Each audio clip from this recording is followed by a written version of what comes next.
Hi, everybody. Good morning or afternoon, depending on where you're coming from. My name is Sheila Ryan, and I'm a Cuddle ambassador with Shannon Fabrics.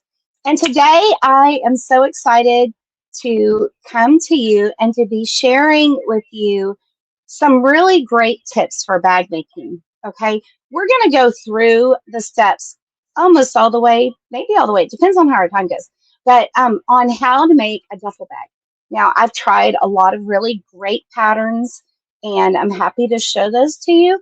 But as I was making big patterns, I realized that in this room, I don't have the space to make a great big giant bag on camera. My issue is because I can't be trusted with flat surface. So if you know me, you know what that means. So I've got a smaller flat surface, and I'm going to show you a simple mini duffel today. So we've got links for you. We've got ingredients, so don't worry about that. We'll have everything that you need so that you can grab the patterns that I'm talking about and then get the materials and sew along with us. This video is going to be saved on both YouTube and Facebook on the Shannon Fabrics page. And so if you are making one of these bags later and you need the information for that, that information is there for you in the future. Okay, so I see people popping in. It's nice to see so many of you guys here.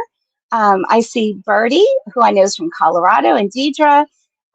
Let's see, I see, oh my goodness, people from all over the place. Iowa, Nebraska, Louisiana, Florida. So we are already covering the whole country. So it'll be so fun for us to sew this bag along together.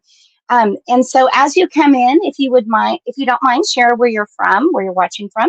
And also, I want to remind you that by sharing this video to your social medias, whether that's on Facebook or Instagram, from the Shannon Fabrics main page, when you share this video, you're entered to win a prize from Shannon Fabrics. And so today, our prize is a gorgeous pack of Quilting Cuddle fat quarters.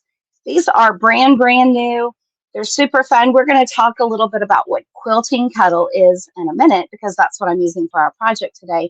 But Quilting Cuddle is just a fabulous fabric. It's very thin. It's very easy to work with. There are some tips and tricks that we've learned about using this fabric. And so as we sew along today, I'm going to share with you the things that I do, the adjustments that I've made to my sewing machine, some of the tips I have for cutting and then using the fabric in a bag. And we're going to learn a little bit about Quilting Cuddle too. So this will be lots and lots of fun. Okay, I see here more new friends from Michigan and from New York. Okay, one other thing that I wanted to show you before we get started, and then I'm going to show you this at the end too. This is online. Shannon Fabrics does a lot of classes and sew-togethers and education online, but we love to come and sew with you. And so I made a list because I wanted you guys to see just how many classes there are available at Shannon Fabrics right now. And these are just, oh my gosh, there's so many. So we've got a couple of different programs that we're doing right now. The first one we're doing is called Cuddle Up with Bernina. This is a fun 2-day event where we make 3 projects. We make an infinity scarf, a Luxe throw, and then an envelope back style pillow. The cool thing about this class is that we're using Bernina L8 series overlockers. So that's a serger. It's a super fun event, and stores all across the country are hosting these. So you can see on here, we've got one this week in Aurora, New York, in Wenatchee, Washington. In a couple of weeks after Easter, we'll have one in La Plata, Maryland, and then Arlington Heights, Illinois, Littleton, Colorado, Snohomish, Washington, Niles, Michigan, and Logan, Utah. Those are just the classes for the Cuddle Up with Bernina that we have in March and April. But we don't just have this program. We also have other classes. And this is what we were doing before we were doing the Cuddle Up classes with the Cuddle Up with Bernina classes, is we were having 1-day classes. Sometimes they're 4 hours, sometimes they're 6 hours. Sometimes the store will host an event that's like a 2-day class, but these are all 1-day classes. And I want you to see the diversity of projects that we have now, because Cuddle is not just blankets. Cuddle is all kinds of projects. So we've got a quilting Cuddle zipper bag that you can take in person. That's going to be in Greenville, Indiana. We've got several Harper the elephant and Barkley the puppy stuffy classes. If you haven't made a Harper the elephant or Barkley the puppy yet, and you're worried about that process, go take a class. First of all, you need to know that these kits for Harper and Barkley, they're all pre-cut. So all you have to do is get down and start sewing. But it's so fun to make one of these stuffies. So look at those classes. And then we have a Serger robe class coming up in Morris, Illinois, and then a Lux Throw Quillo blanket class. So I should eat my words previously. So we do have a blanket class. It's the Lux Throw Quillo in Universal City, which is San Antonio. So I see people saying that they would love to virtual or East Coast. Okay, Deidre, we are going to work on that. So if you haven't taken a class with the Shannon Fabrics Cuddle Ambassador or Educator, let your local quilt shop know. So Shannon Fabrics is only available at your independent quilt shop. It's not available in big box stores. So we do the classes at quilt shops, and then at larger events around the country. There are also OSQE, which is the Original Sewing and Quilting Expo. We just did 2 events in Lakeland, Florida, and then in Atlanta, Georgia. And so watch those OSQE events for more Cuddle classes as well. All right. I think we can go back to me. But I wanted y'all to see just the classes that are available right now, because we're having a lot of fun. And I know several of us are hitting the road or hitting the sky tomorrow to come bring you some more classes. So let's see. Oh, I see. Let's see. Sherry says she's in a quilt shop desert. Oh, I know that is so hard. And then Annalisa went to Cuddle Up with Bernina and Nebraska Quilt Company, and it was amazing. Oh, I'm so glad. Good. It's just such a fun class, and we really learn a whole lot. We kind of learn the machine, we learn the Cuddle, we learn how they work together. There's nothing like being together in a classroom. It's a lot of fun for everybody. Okay, let's talk about today's project. So I have to go over here and grab my bags because I want to show you what I've got for you. So I love making bags of all kinds, big bags, little bags, all kinds. And I've been taking this big duffel around with me as I've traveled. So I made this in the fall, probably, oh gosh. So I know I took it to the last time I went to Atlanta, which is in October, I believe. And I think it was fresh. No, I took it to Colorado in October. It was either in like August or September that I made this. So this is the patchwork duffel from Knot and Thread. And it's originally designed, you can see how big it is. So it's originally designed to be made from your patchwork fabric that you quilted. And so you've got a big quilt sandwich, and then you form it into a duffel bag. It's super great because it has these wonderful pockets on the end that are very roomy and generous. And then you can do other things, like you can add other pockets if you want to. I add these cute little Made Under Moonlight tags to the bags that I make because I just love them. And then I have bound all of my edges with Cuddle. This is made of a Cuddle print called Mustang. And so it's like a Mustang horse. And it's just so fun. So, and I'm in Texas too, so cowboys, all that. Anyway, super cute. This is a great bag. I have filled it full of stuff. I've been toting it around, and I love it. Having a bag made out of Cuddle, especially if you're somebody that needs like that tactile input for your brain, is really nice, because then you have something. It's not like you're holding a stuffed animal or a blankie.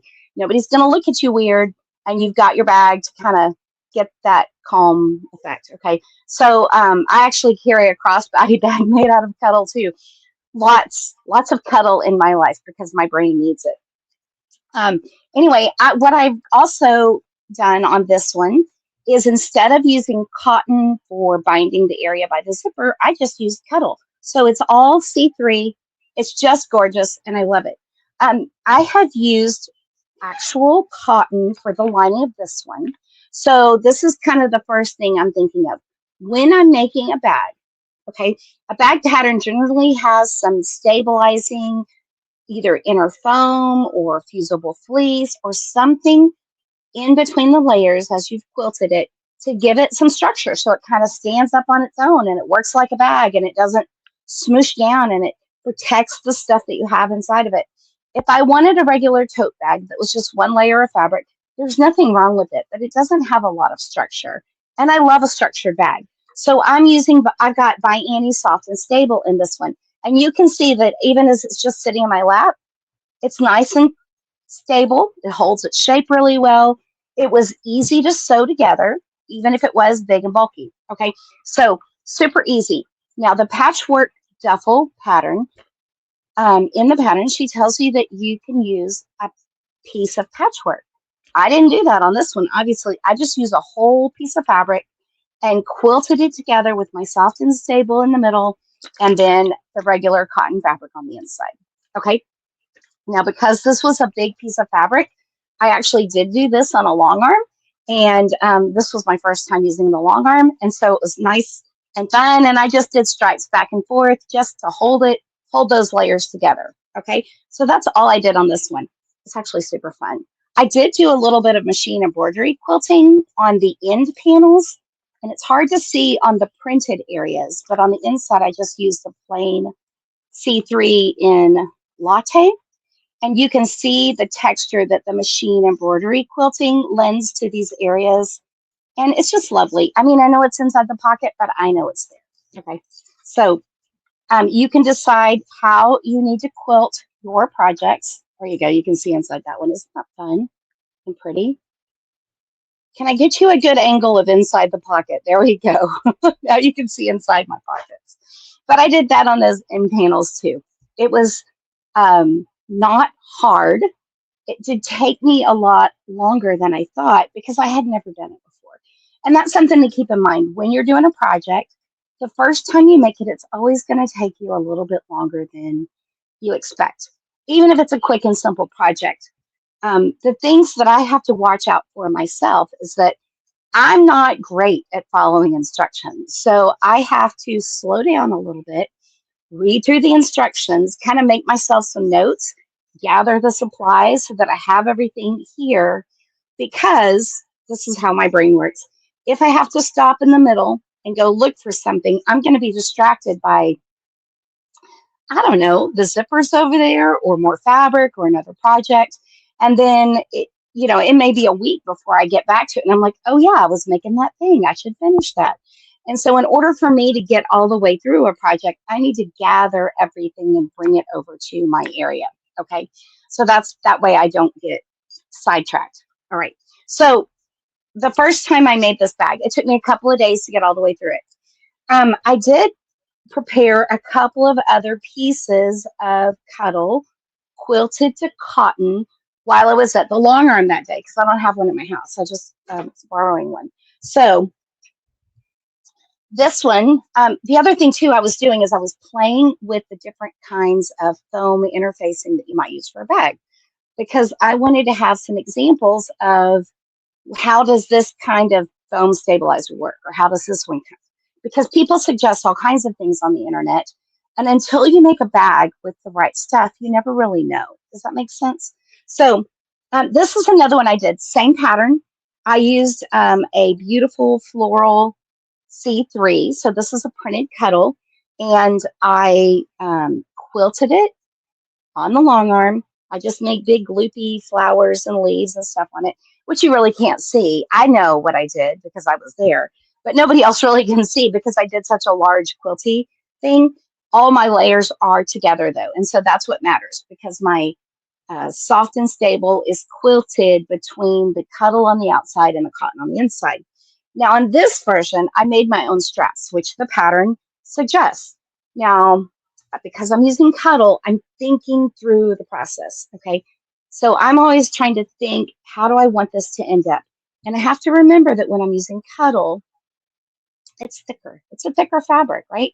We use a 90-14 needle because it's thicker. And we adjust our pressure foot pressure because the fabric is thicker. So when I'm going to take fabric that is thicker than the cotton, the woven cotton that the pattern was intended for, I've got to do some adjustments, okay? So instead of interfacing my Cuddle that I wanted to use for the straps, what I did is I simply made a tube with my Cuddle that was going to finish at the right width, okay? So thinking about the pattern, thinking about how wide the straps need to be, but instead of using interfacing, which I could have used, I simply put a grosgrain ribbon in the middle. Now, Cuddle fabric does have a stretch. It's a knit fabric, and it stretches across the width of the fabric from selvage edge to selvage edge. It's that's the way it's made, and so when you stretch it, it is stretchy. Okay, I've got a little piece right here, and you can see it stretch. Now, this is Quilting Cuddle. It's stretchy, but it doesn't stretch out of shape. It doesn't roll under and stay rolled under like the jersey on a t-shirt or a sweater knit. So Cuddle is stretchy, but it's not stretchy, out of control stretchy. It's a stable knit. But because I cut these straps from the widthwise of the fabric, I cut them across the width of the fabric to save fabric. I needed to stabilize them. Otherwise, when I put these straps on here and as I'm holding it, these are going to be stretchy. That is not what we want in a bag. Okay. So also the little tabs at the end. So they have little hardware tabs with these great rings on it. If I had not stabilized this fabric, when I put these rings on it, these would be stretchy also. I don't want that. I wanted it to be nice and stable. So that grosgrain ribbon gives me a very, very thin layer of extra strength. In the bag that we're doing today, I'm going to make some little tabs like this, but we're going to be using an interfacing that I fuse onto the fabric so that I get that strength as well. But I just wanted to, talk about just different ways to do the straps. Now on this version of the bag, before I go on and show you that bag, I want to talk about the stabilizer that I use. So for this bag, you can see already how soft it is. So I don't have anything in it. It collapses nice and easy. And it's actually very, very soft and supple, and it's, I can fold it up really nice and tiny. I used headliner material. So if you have an upholstery shop, or some quilt stores carry upholstery fabrics, like for redecorating your curtains or reupholstering your furniture, they might carry this auto headliner fabric. So we used to get it at a big box store, right? But we don't do that anymore. So I went to an upholstery shop and I got some of that automotive headliner. And it's the stuff that's on the top, the roof of your car. And it comes in all different widths and thicknesses and colors, and some is suede back. So it's actually a really great fabric. It's not as stiff and sturdy, though, as the soft and stable. So that's the thing that I wanted you to know. It is a little bit easier to sew, but it doesn't have the body of something like soft and stable, or the Bosal, or the Pellon Flex Foam. Okay, so if you need a bag that you can squish up, roll up tight in your suitcase so that you have an extra bag for your shopping that you did, maybe at the expo, or you're traveling doing a shop hop and you need an extra bag so that you can build that up and bring that home. You might want to use something softer like that auto headliner stuff. Okay, that's super soft. Now this is a gorgeous bag. There is nothing wrong at all with it. I sewed it together the same way I did for the bigger duffel, but it is just a little bit less structured, and it doesn't stand up on its own. I mean, it might stand up for a picture for about 30 seconds, but then it's gonna, kind of collapse. It is nice and soft. I could actually use this as a little pillow if I needed to while I was traveling. So that's what auto headliner foam does for the inside, just so you know. Okay. Let me see. Okay, so here's one more version that I did. And I did this one with the soft and let's see. Yeah, by any soft and stable flat foam as well on the inside. And then for my long arming, I got a little bit more adventurous. And so I did some little square, meandering all down it. It's hard to see on camera. There it goes. You can see it when the light catches it this way. The other thing that I did to this pattern is I used quilting cuddle for my straps. So these straps also have the grosgrain ribbon inside. And as you see, when we go to sewing the small version of the duffel bag, you put all of the straps, you put your pockets on, you do all of the details to the flap of the bag. I guess it's the main body of the bag. Where are my zippers? Right there. Before you put your zipper in. So it's really nice to make a bag that has all of this done, so you're not doing all of this at the end, when this would be kind of fiddly. So we put all of our straps, these straps go all the way around, and then they come up the other side. And then I did, in addition to putting pockets on the end, which I haven't done yet, this one's still open, but I put a pocket between the straps as I sewed them on. So I just made a little pocket. This one is just more of the quilting cuddle with cotton on the back. I bound the edge with a little bit more quilting cuddle, and then I finished the bottom. I did finish the bottom, so it is bound with quilting cuddle also. Okay, and then as I was sewing these straps down, I caught the edges underneath the straps. So this was not part of the pattern, but I wanted that extra pocket on front. I still haven't put a little tag on it, so I might put a little tag. What I'm probably going to do is put one of these little, you may have seen these at the craft store, these little handmade metal doodads. I think that's such a cute touch. It's very elevated, I think. And just any little hardware just kind of raises it up a little bit. So I still have that to do. And then I have to put my ends on. Now, the way Caitlin has you put the ends on is you sew, let me find my panel. I put it somewhere. I've already put it somewhere this morning. Anyway, she has you construct the pocket edge with the binding on it, because when you sew it together with your bag, your binding is going to cover those seams on the inside. I will show you on this bag. Pardon me leaning over and grabbing them, but they're on the floor. So here's how the inside looks before I've sewn the binding down, okay? So here's the inside of my bag. Here's that side edge, okay? And then I put the binding on before I put this panel onto the bag. And so now my cuddle binding, because I'm using cuddle for the binding, right? It's simply going to wrap over this edge, and then I can sew it down with a sewing machine. I can cover all of these. These aren't raw, they're serged, but I can cover all these nice flat edges with the cuddle binding. And because the binding stretches, I didn't have to cut it on the bias. I'm just taking advantage of the stretch that's naturally in the cuddle, so I can get around these curves easier. I can roll this all down, and then the inside is going to be nice and yummy too. There's nothing wrong with the inside with just these serged edges, or even with just regular sewn edges. I just like a really finished bag, because I'm going to have stuff in here. I might have pins or hair clips. Something may get stuck in those edges, and I just want it to be a little bit nicer inside. I feel like these are the touches that take your bag making from like something you might do in home ec. No shade to home ec teachers. I made my first bag ever in 7th grade home ec and had a ball doing it. But we're learning new things. We're developing new skills. And so we can elevate our bags by doing these little finishing touches, like binding those seams on the inside. It's a lovely top-notch finish, okay?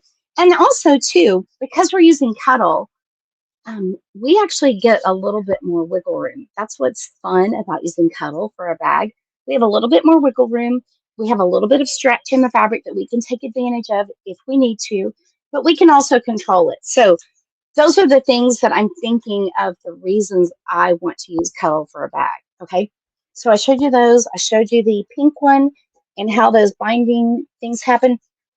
One of the things that I do want to talk about, and we're going to see this as I go on with the mini bag, is in bag making, you're adding things to the bag so that you can use it as a carrying bag, like whether you're going to wear it across your body or as a shoulder bag, or you're going to be toting it like luggage, either from car to car, even if it's just kids from your house to grandma's house.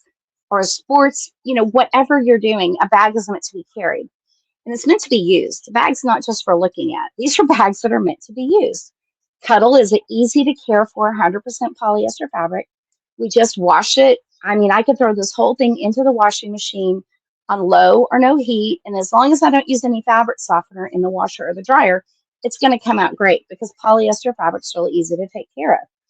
When I'm sewing it, though, I'm thinking about the things that I've added to it. Like maybe I've done some straps from pre-made strap material, okay? So this strap material right here is 100% nylon, and it's like seatbelt webbing. Like a lot of the quilt stores are carrying these beautiful webbings that you can use for your bag making projects. So that's what this is, and I made my little tabs out of it.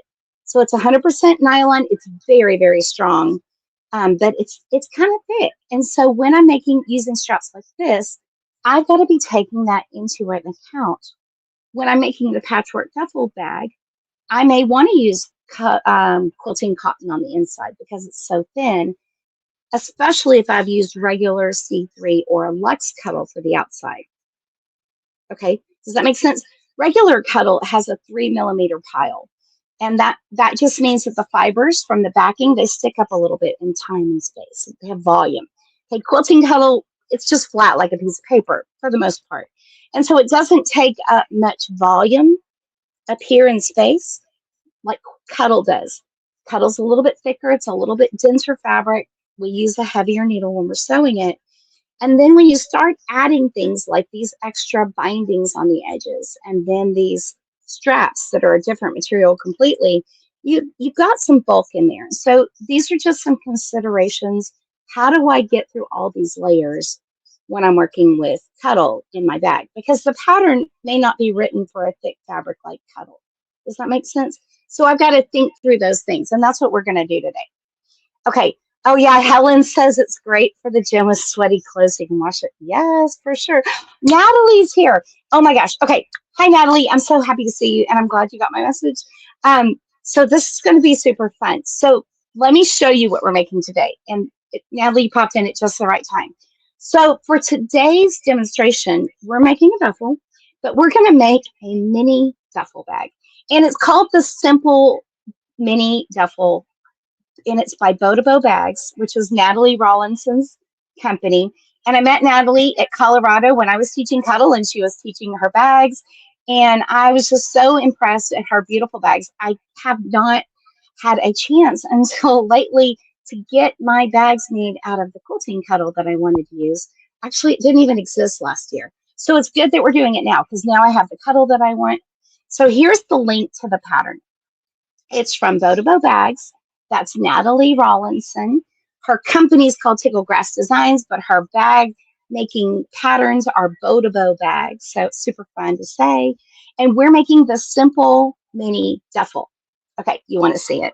This is so cute. So the Simple Mini Duffel comes just as it is by itself. And that's what we're making today. Yesterday, I made this version out of Quilting Cuddle, and this is the baby version of it. So Natalie has an add-on in her Etsy shop if you want to make one that's a little bit bigger than the one we're making today and one that's a little bit smaller. So this is it. This is the baby Simple Mini Duffel. It's so cute. I made mine out of Quilting Cuddle. This is the Whispering Blooms collection. And one of the things that I did as I was thinking through how I was going to make it, I know that Cuddle has a nap, right? So Cuddle is soft and silky. The fibers lay one way or another. And so when I pet it one way, it feels soft and silky. When I pet it the other way, I get some texture. So I was thinking I want to make this bag that has flowers on it. I wanted my flowers to also be going the right way too. Okay, so look at this. So my flowers actually go exactly the same way on each side. They're standing up with their stems. I'm thinking about using Cuddle, okay, and I'm treating it like a directional fabric. So most patterns that are bag making patterns have a little blurb in there about how to use directional fabrics. And so that's perfect for working with Cuddle because Cuddle truly is a directional fabric. It's got a nap. That nap is a texture direction, not necessarily a print, although this version with the Whispering Blooms, it is a print. So all those flowers are standing up. Okay, Super cute. I got to show you the inside though. And this is why I just love this bag, because the inside, y'all, this is brilliant. You're going to love it. It's completely finished. I don't have any raw edges. And I'm actually going to turn the whole thing inside out just so you can see that I don't have any of these raw edges. Y'all, the inside is as scrumptious and as yummy as the outside. So I use Quilting Cuddle on the inside as well. Now, Quilting Cuddle is half the thickness of regular C3 Cuddle. Okay, so regular C3 Cuddle, that 3 is for 3 millimeters. That's how far the fibers stick up over the backing. Quilting Cuddle, the fibers are half that. So they're 1.5 millimeters. So that means if I'm using Quilting Cuddle, I could use it for the lining and still only have 3 millimeters sticking up into space. Does that make sense? So, because 1.5 and 1.5 is 3. And so I didn't have to use cotton. I could have, but I wanted to use Quilting Cuddle. So this color, which is just gorgeous, is called Leaf.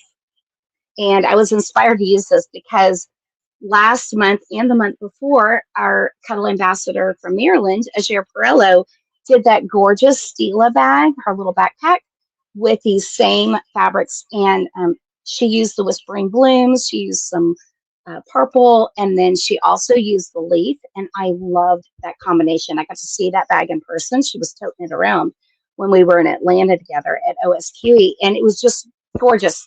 It was so yummy. She's lucky she made it home with that bag. And I know how hard she worked on it, so I wasn't going to nip it from her, but it was so pretty. I had to make something with that color combination on it. So I made this little bag. But look, all these edges are finished. We're going to walk through the whole process of doing that.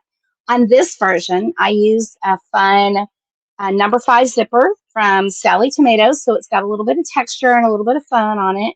And I used one of the Sally Tomatoes zipper pulls for it, so see, it's that cute little donut shape. And then I used pre-purchased webbing, okay?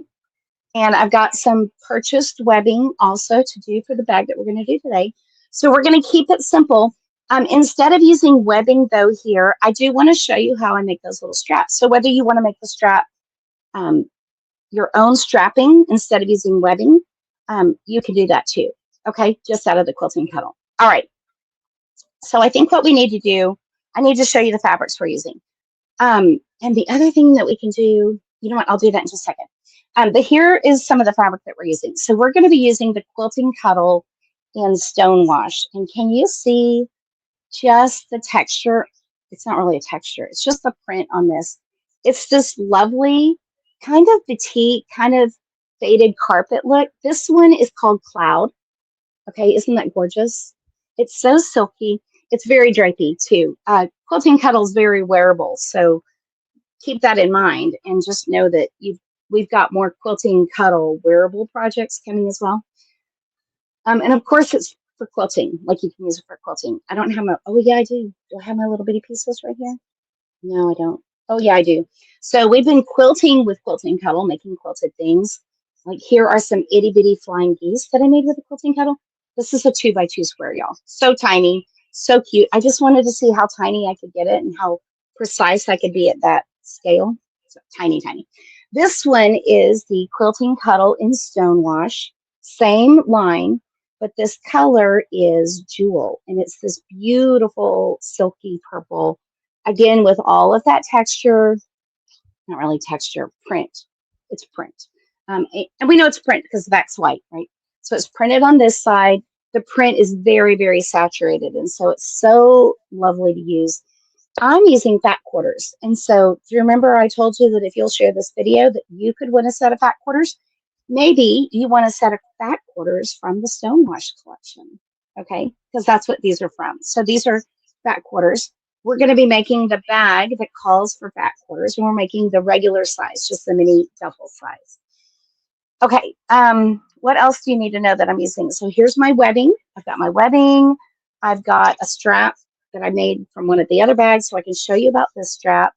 I've got a little bit of SF101, and this is a fusible interfacing that is going to take my stretch fabric and make it not stretch. Okay, remember I told you we don't want those straps to stretch when we're hanging onto our bag. We don't want a stretchy handle. That would just be the most awkward, awful thing I could, not the most, but it would be awkward. Okay, that'd be weird. And so we want to take the stretch out of our handle area. Now, I'm going to be using those little hardware loops on the side of the bag. Did I already put my bag somewhere else? I did. I'll get it in a second. But this is what we're going to use to stabilize that. You can use any fusible interfacing that is woven, because when you put a woven interfacing on a stretch fabric, you cancel out the stretch. And that's exactly what we're doing. I canceled out the stretch on the straps of the other bag by putting a grosgrain ribbon inside of it, but I didn't fuse anything. So what I had to do is I had to sew the grosgrain ribbon into it by running some lines of top stitching. And that is fine. See, it looks nice and top stitching.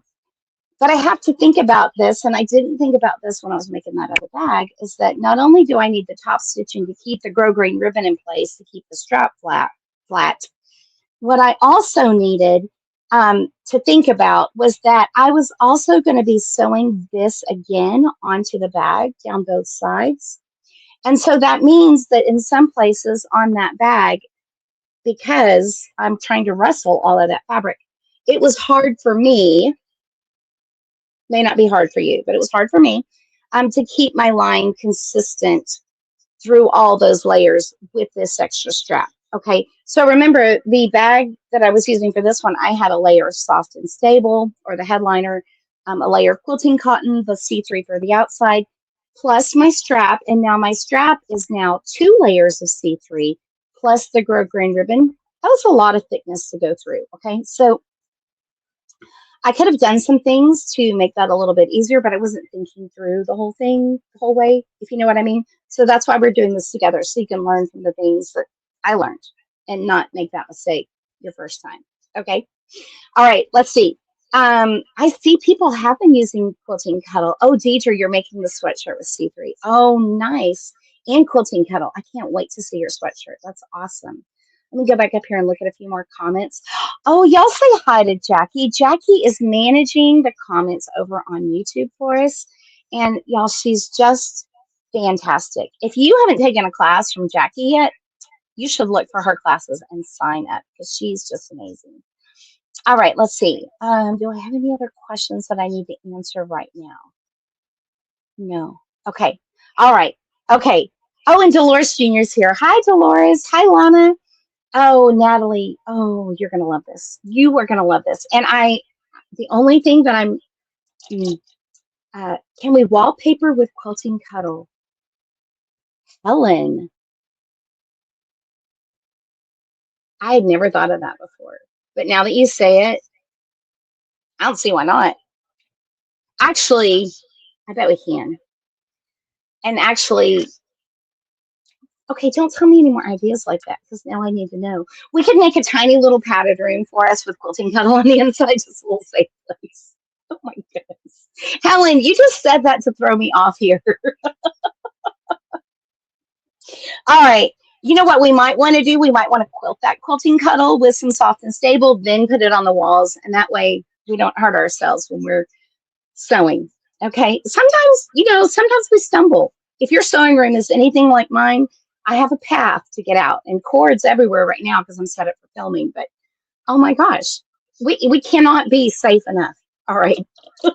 I love that. We're making a bag today though. So let's do this. I'm gonna put up this one screen, or maybe let's see. Can somebody else share the mat list? It's called a mat list duffel bag. It's the materials list for our duffel bag. And let's see, there it is. Okay, so while that's getting on there, I want to get this camera angle. So here are our materials that we're going to be needing for this project today. So we've got our Quilting Cuddle. We're going to be using it for the outside and the inside. We've got some foam interfacing. I'm using the Pellon because that's what I had right now. But you can use soft and stable. You can use the Bosal or any other flex foam. You could even use the automotive headliner if you wanted to. We need something to keep our layers together. And so I've suggested the OD505 temporary adhesive spray or the new glue stick. I love using the glue stick because then I don't have to worry about spraying and getting oversprayed by my machines. I don't have to go somewhere else to do it, like outside or over there, because I don't have good room over there to do it right now. We're going to need a number 5 zipper and 1 or 2 zipper pulls, depending on how you like your zippers to be, plus any hardware that you might want to use, and the webbing or pre-made straps. Because we're sewing with Cuddle fabric, we need a 90-14 stretch needle. Now, I know we've stabilized our fabric, but I still am using a 90-14 stretch needle in my machine. If your machine has trouble going through so many layers like this, then you might want to use a size 116 zipper or even a 110-18, zipper sewing needle. Now, I'm using Smetch needles, and I kind of have a collection of them so that I have what I need when I need it, and I don't have to go stop and run to the store to get what I need. But Schmetz has these great multi-packs of needles, and inside there they include a couple of stretch needles, some of the heavier needles. The pack that you're going to want to look for is their costume sewing accessory needle pack. It's just got a lot of things in there. So otherwise, I'm always sewing with the 90-14 Schmetz stretch sewing machine needle. The other thing that's different about this project that's kind of different from our other Cuddle sewing projects is I'm going to be using a bonded polyester thread. Now, you could use your regular 40 weight or 50 weight sewing polyester thread. Because I'm an embroiderer, I have a lot of glide thread, and so I will often use glide thread to sew with. But for this project, I'm going to be using a bonded polyester thread that the size of the thread, instead of listing it by weight, these threads, these heavier duty threads, are listed in the TEX format. And so this one's TEX 35. It's actually a fairly lightweight bag making thread. It works on my domestic sewing machine, and it comes on bigger cones.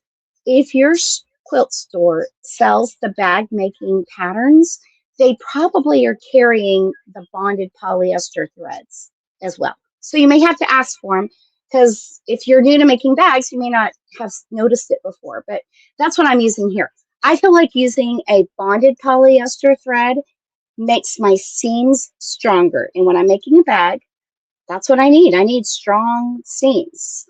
So I don't want my threads to snap or pop. And remember, Cuddle is a stretch fabric, so the fabric can stretch. And if it stretches and my thread pops, then my seam's going to fail, and I don't want that. So the bonded polyester in size Tex 5 is a little bit stronger. So that's what I'm using. The other thing that I've got a permanent felt tip marker, which we use regularly when we sew with Cuddle. I've got my rotary cutter and my mat, my micro serrated scissors, and then, of course, our favorite clover flower head pins and wonder clips. And then I've got my iron on. Yeah, this is unusual for me because I am not an ironer. Okay, but I'm going to use my iron today, and I'll show you why. So I think we're ready to see the overhead view. So let's see. Oh, there we are. Okay, here's my mat.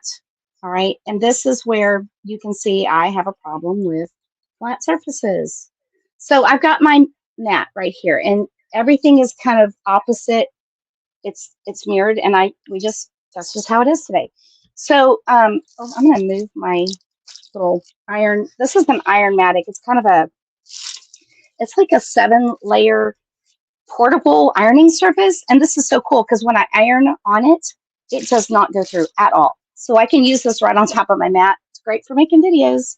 I'll tell you that. So here's my piece of Quilting Cuddle. And as I took it out with that quarter bundle, it was kind of folded beautifully like this and then rolled.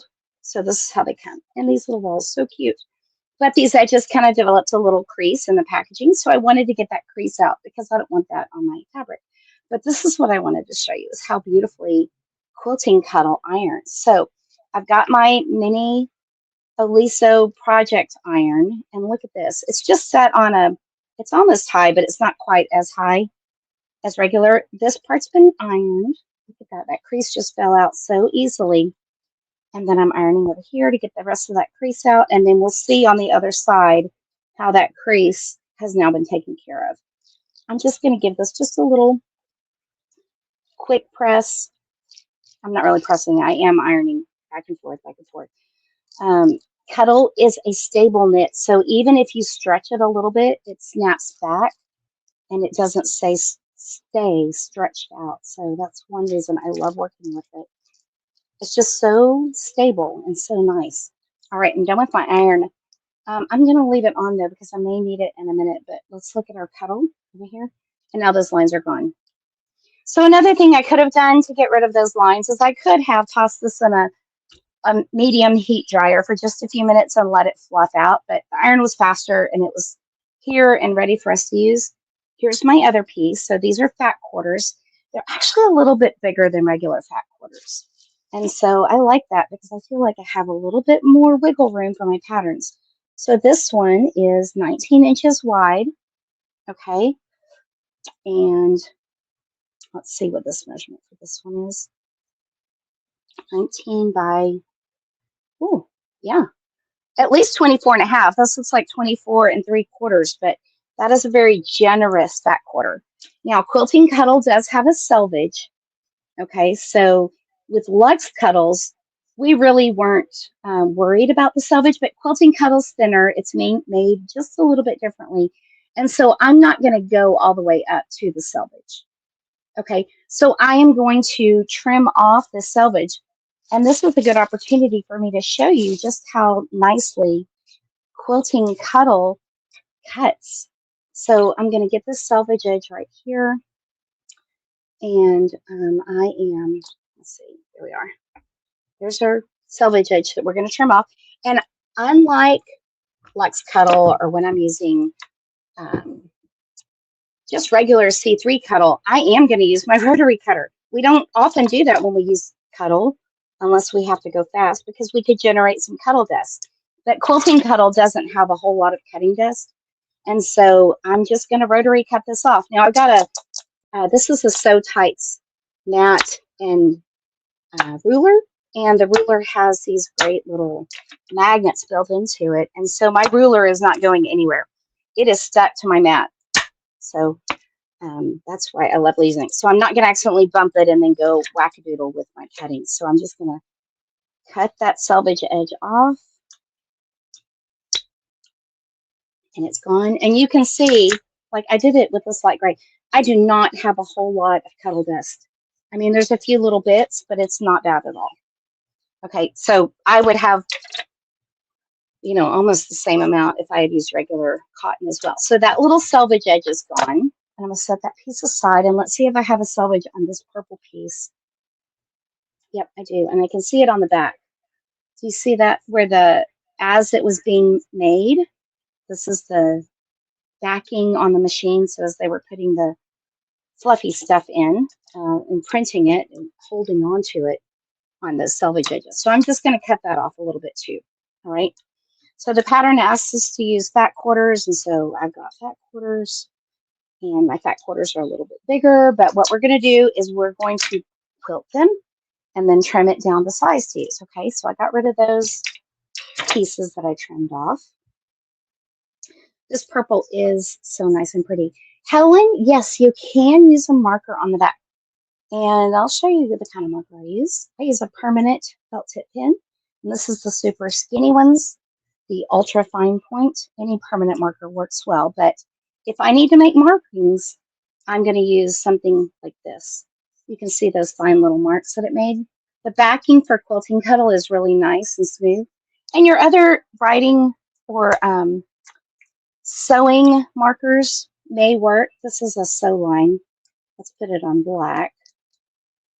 And this may work too, but you can see how the tip kind of grabs the fabric just a little bit. It's not rough or sharp or anything, but it doesn't make as clean of a mark or as dramatic as a mark as the permanent marker. So that's why I like using the permanent marker. But one thing to keep in mind, and I say this all the time, but I have to remind myself too, is we want to keep our marks in the selvage area or in the seam allowance. Sorry, we just cut off the selvage. We don't have that anymore, but we want to keep our marks in the seam allowance so that if our fabric is thin or if we've used a heavy hand when we're using our Sharpie, so just drop that down. If we're kind of heavy-handed and we push down, we don't get any of this ink bleeding through to the other side. You know, I keep saying this, and it's only happened once that I've seen, but let's try this dark red. Yeah, I saturated that pretty good and it's still not showing through on this light sand. But just for safety's sake, I'm going to keep my markings all at the edge. Okay. I just don't want a giant can of worms. Oh my goodness. Yes, this is a giant can of worms. Let's see. Okay. So I'm going to grab my pattern here, which is underneath this other computer. And I've got my pattern. So if you want to pick up the pattern, I downloaded the PDF version from Natalie's shop, and I'm just going to show you the cover. So this is the one we're doing, okay, the simple mini duffel, and I am not going to show you the pages. Okay, I'm going to set them over here. This is Natalie's pattern. I want to respect her copyright, and if you want to make this bag, go pick up the pattern. So I've got everything else that I needed here. I've got my zipper, I've got my hat webbing, and I've got my flex foam, which if you're, she actually says flex foam right here. Here's the number for that flex foam, FF79F2. That's exactly what I'm using, a double-sided flex foam. And, if you already have soft and stable, you can use that. Now, the flex foam is fusible on both sides. This one, the FF79F2, is fusible on both sides. But Quilting Cuddle is pretty thick, even though it's not as thick as regular C3 Cuddle. So I'm thinking that instead of fusing my fabric to the flex foam, what I would like to do instead is to use a temporary adhesive like the 505. So I've got my glue stick. And what I'm going to do in order to get it to stick to the flex foam instead of ironing it is I'm going to just dab my glue stick on the back of my fabric and I'm going to pat it down. Now, look at that. Oh, just so nice. And then it gives you an opportunity to pat your fabric. Now, remember we talked about how Cuddle has a nap. So if you rub it one way, you can actually see it kind of change in the light here. It's hard on this one because it's so modeled, but one way is a little bit shinier and clearer. So when I rub up, it gets a little bit blurry. It's doing that to me too, even here looking at it. And then the print is cleaner when I stroke it down. So up, blurry, down. That's the way the nap is going on this. Because this isn't directionally printed though, I'm not going to treat it as a directional fabric like I did with the other one. Let's get this all glued down and then I'll tell you kind of why. And I'm putting, just some dots on it. I'm putting it on the foam so I can kind of tap it down. It doesn't have to be here forever. And so I could fuse it, but I don't want to work that hard right now. I don't want to work that hard ever, actually. So I'm going to smooth my Cuddle onto the flex foam right here. And because I just whacked this chunk off the bolt, my edges aren't very straight, but that's okay. I'm just going to take care.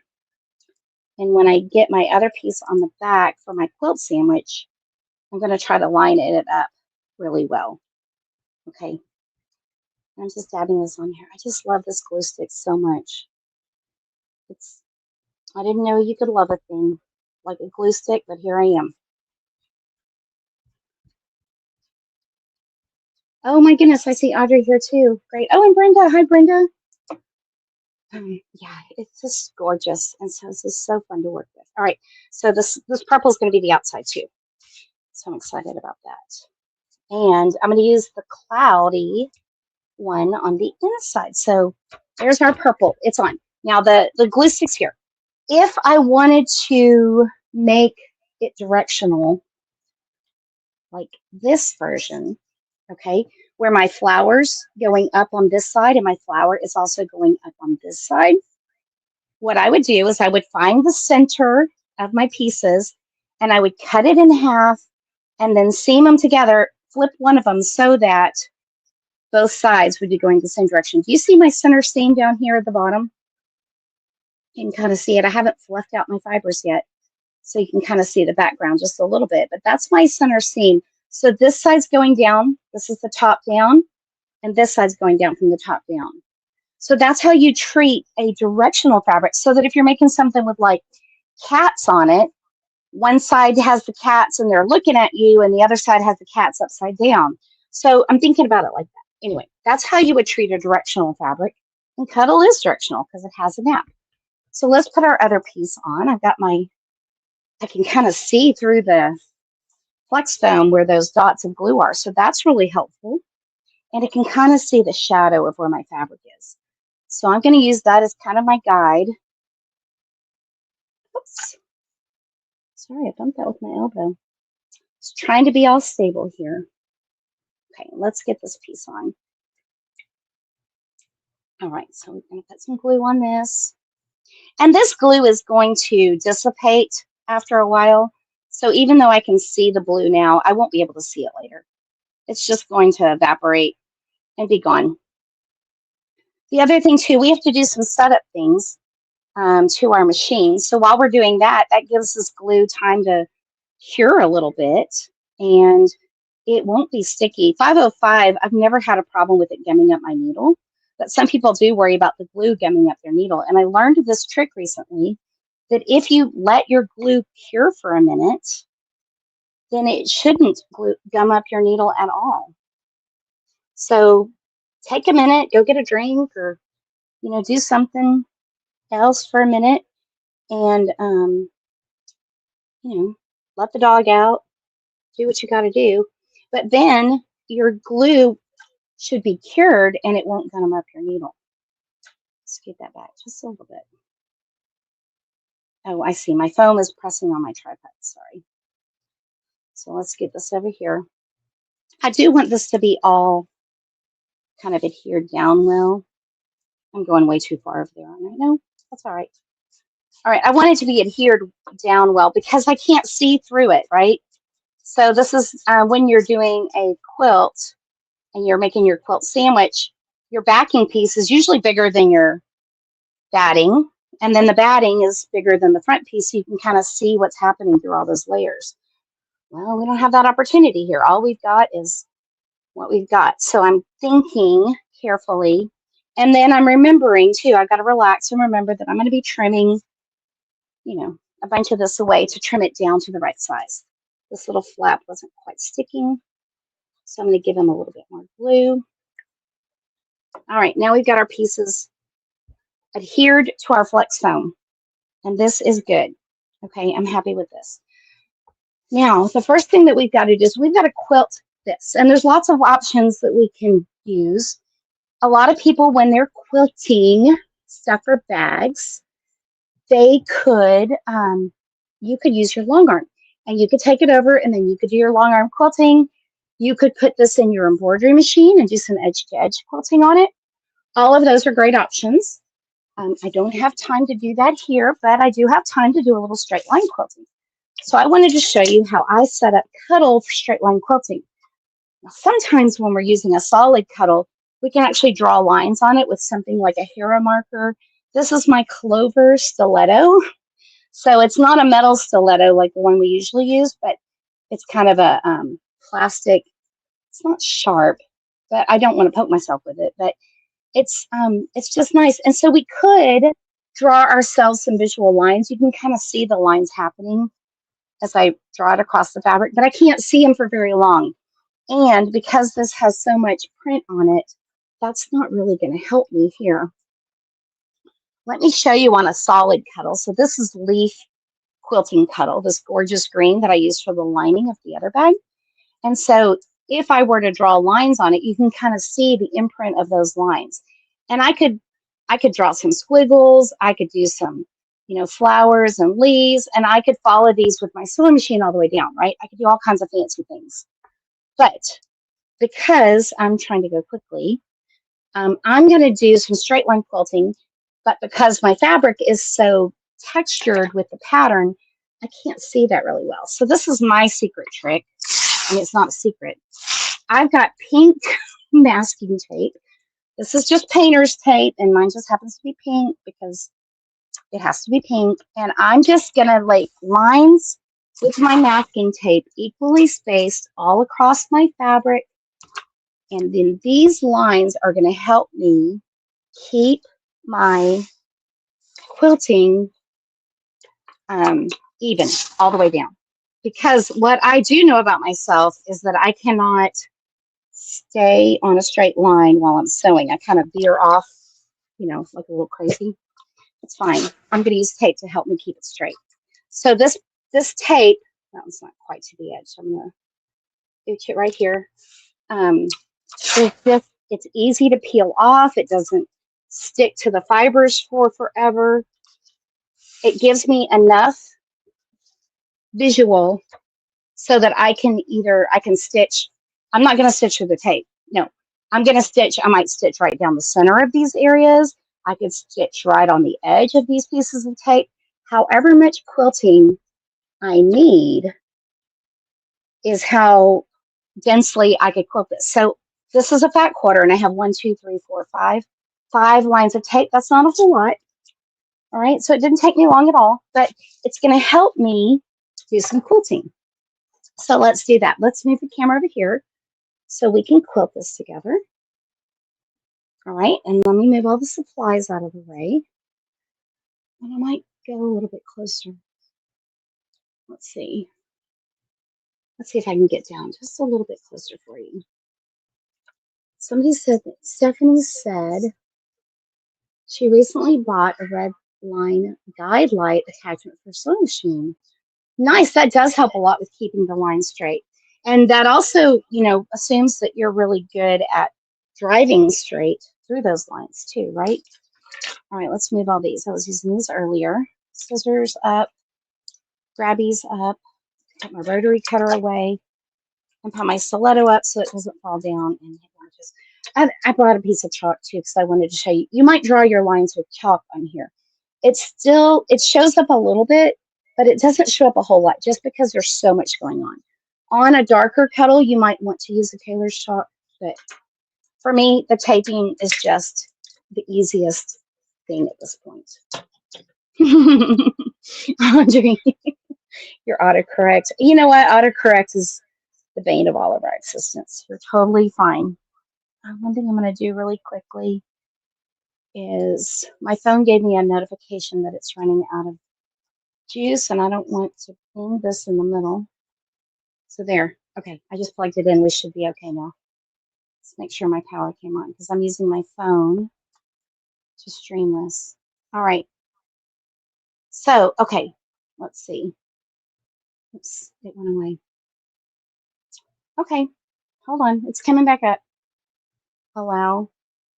Start. Settings. Oh, goodness. Hurry, hang on. You can see my ceiling. That's not really good. We want to use the back camera. Thank you for hanging in here with me. I just don't want the camera to go off at the end of it. All right, let's see. Back camera. Are we in? All right. I don't know who's in here with me now. Let's see. Ajer was in here with me earlier, and Kristen was here. Let's see. Ginger might be here now. Let's see. Oh, Audrey wants to know what my shirt says. Oh, this is so funny, y'all. This is my new sewing shirt. So, because I got to go to the store later. Sorry, can't. Quilting. Bye. Can't talk. Got to go sew. It's so funny. All right. Okay. Let's see. Go back to there. Oops. All right. I'm here. Hi, Ginger's here. Everybody say hi to Ginger. I'm looking for my my internet's really slow here at the office. You know, it's just if it's not the internet, it's the tech, right? Okay, I think I can see my camera from my end now. Can you see my sewing camera from your end? I can't. Okay, let's see. Add it to the stage. Oh, there we go. Now we can see it. Let's see. Let me make it the solo layout. There we go. Okay, good. And I've muted that microphone switch. Yay, we did it. Okay. See, it takes an army for us to do these videos. Literally. It really it really does. Okay, back to sewing. All right. Ginger, I'm glad you're here. I'm glad you made it. Ginger's been traveling today. So, all right. So we're going to do some straight line quilting, but let me show you how I have my machine set up. So what I have on here for straight line quilting is I've got my straight stitch plate on my sewing machine. And I also have my little bitty tiny little foot on my sewing machine instead of the walking foot. I know we're supposed to be using a walking foot. I don't even think I can take it off because it's a whole unit like right here. But I love the way that my Janome handles straight line quilting. And so that's what I'm going to use. So I've got the HP plate, which is my straight stitch plate. It doesn't have a big hole underneath the needle. You know what? I'm just going to take it off and show you. Because what I have found, see that one little hole right there? I don't think I can zoom in. Yeah, I think I could grab it and drag it over there. There we go. So there's one little hole underneath the needle, not a big bar that's open. With plates that have that big bar, it sometimes wants to take your fabric down with it into that bar. And so I'm using this straight stitch plate so that as I sew, my fabric doesn't get eaten by the machine. I know that you know what I'm talking about when I say it like that. We don't want our fabric to get eaten down into the bobbin area. All right, let's twist this guy on. Lefty loosey, righty tighty. I don't even know if I'm doing it right now. Let's see. Going the wrong way. All right, let's get him screwed back on there. I just wanted to show you that hole in the straight stitch plate. All right, so what I'm going to do right now is I'm going to simply sew lines of quilting on this quilt sandwich. I'm going to raise my stitch length. Can you see that on my screen? I think my big window right here is too much. But I've got my stitch length set at 3.5, and it's just a straight stitch for this plate.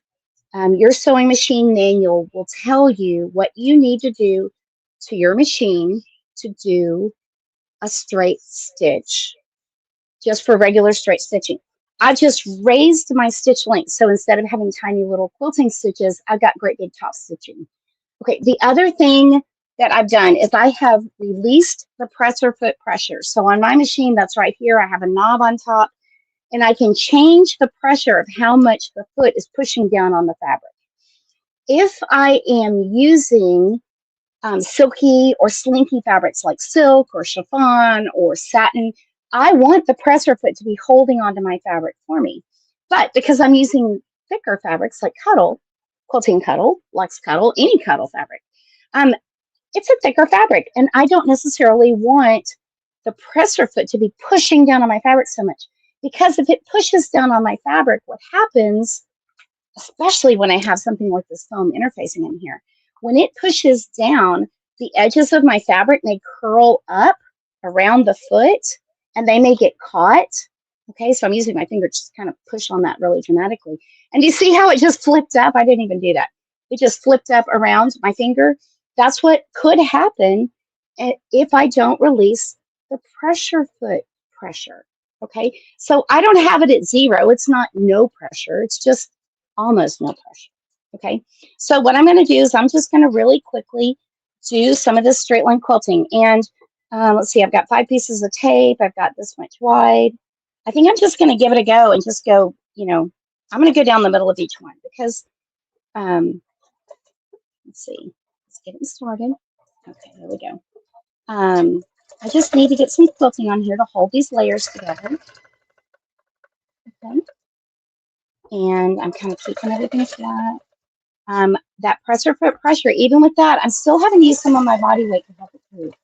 This is not like using your embroidery machine where you just push the button and let it go. No, we actually have to do some things. So I'm holding onto it with my hands, making sure everything stays nice and flat as I go down through this. And I'm going to go all the way to the edge. And I'm going to kind of sew off my fabric there and then cut the thread. Okay. Do you see how lovely that is? Now I'm using just kind of a beigey brown upholstery thread. That's what this is. Yeah, it's actually called light beige. Yeah, super fancy. I'm not matching my thread at all, and I'm going to sew this whole bag with this thread. So with Cuddle, we don't really see the threads unless we do things to the fabric so that we can see the threads, like use a topper or something like that. I'm just using a neutral thread because I don't really see the thread. I see the effect of the thread, but I don't see the thread. Okay, let's do another one.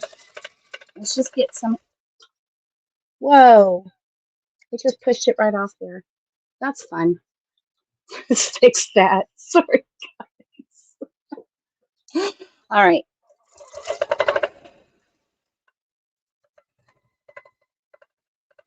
The other thing too, like, I mean, this would be, this is pretty quick. You could put as much quilting into your quilting cuddle, into your layers as you want to. And you could spend a lot of time doing that. Look how it looks on the back. Isn't that cool? It's already so cool. See that texture? All right. Normally, I would want to put more lines than we're going to put in this, but I think it's going to be just fine for this. So this is what we're going to go with. I'm going to move my foot out of the way. And because I'm trying to straddle that distance between the lines, I'm going to try to keep this one at about the same distance, double checking that my back piece is not flapping around under there. And then putting that line. I'm up against the wall back here, so I'm just going to go all the way down. All right, let's see. Oh, yeah, Clovis, I agree. I don't like it when my fabric gets stuck down in that hole either. That's why I've learned to use the straight stitch plate. And check to see if your machine didn't come one, check to see if there's one available. You can get it. Because a lot of machines now are coming with those, really robust accessory packages. But I know for a while they didn't, you had to go search out your accessories for your models. So check and see what's available.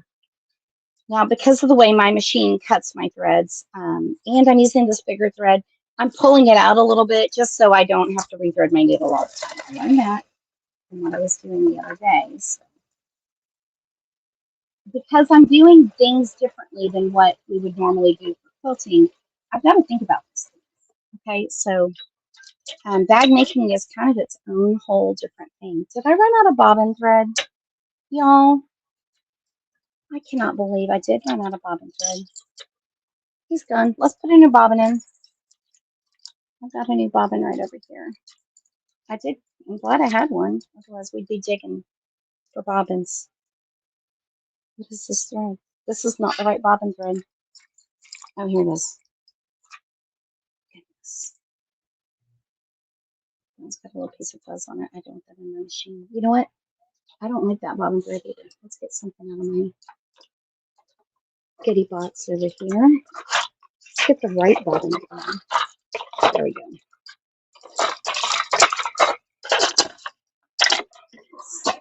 Sorry about that. Okay, here's our bobbin thread. I'm using a pre-wound polyester bobbin. Those other two bobbins were cotton thread. That's why I didn't want to use them. And remember, when we're sewing with Cuddle polyester fabric, I'm going to use a polyester thread. Okay.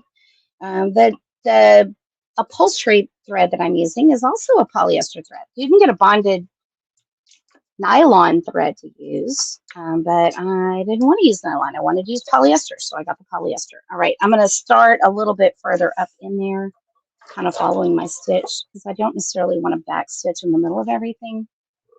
All right. Oops. I didn't pull my bobbin thread up. That was my... Oh, no, I didn't. It wasn't that. It was that I didn't screw my... Oh, my goodness. See? Live on camera and everything happens. If only I had checked my bobbin beforehand. I did everything but check my bobbin. And now I'm going to double check that I didn't bend my needle. My needle is still flat. Yeah, it's still flat. Okay. So I rolled it to see if it was still flat. And then I'm going to put it back in here. Did I bring my glasses? No. It's fine. It's fine. Okay. This is the hardest part, is finding the hole for my needle. Once I find the hole, it'll be fine. Let's do the foot first. I'm going to take the foot off so that I can see that down up in there. Okay, take the foot off. Find the flat back of your needle.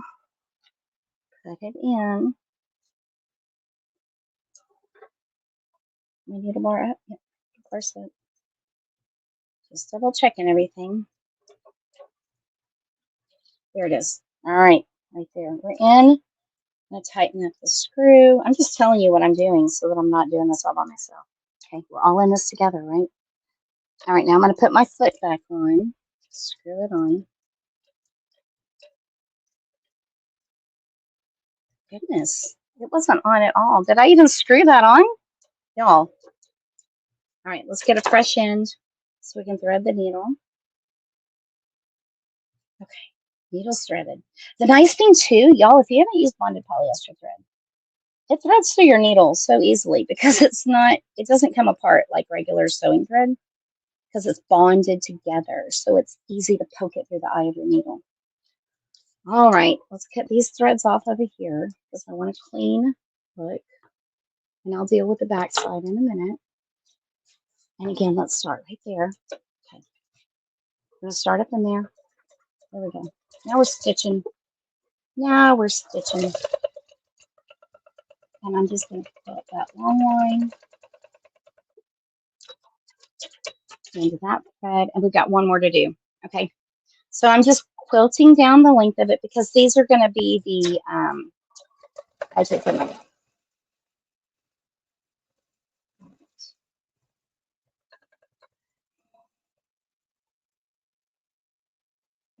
This little edge in here is a little bit wrinkly. I just want to control it. All right. Now I've got all my quilting lines done. And I'm going to show you the back side. See, do you see that texture on there? Do you see how those lines did it? All right. This is where I needed to start my bobbin off. So I'm going to clip that real close. And there's a little piece of that bobbin thread from the beginning. Get rid of those. Stick to the top. There's a little thread right here. And now I'm going to take here and clip off some of those threads. I can take my painter's tape off. And this did not mar my fabric at all. Okay. That's why you want to use painter's tape and not like, you don't want masking tape or duct tape. Painter's tape is just fine. And you can get it at the hardware store. You can get it at the grocery store. So sometimes it's blue, sometimes it's pink. If you look around, you can find it in fun colors to match your sewing room too. Whatever makes you happy. All right, let's see. Okay, the next thing that we're going to do is we're going to cut this to size. All right, so I'm going to get my pattern. Come over here, and we're going to cut it to size.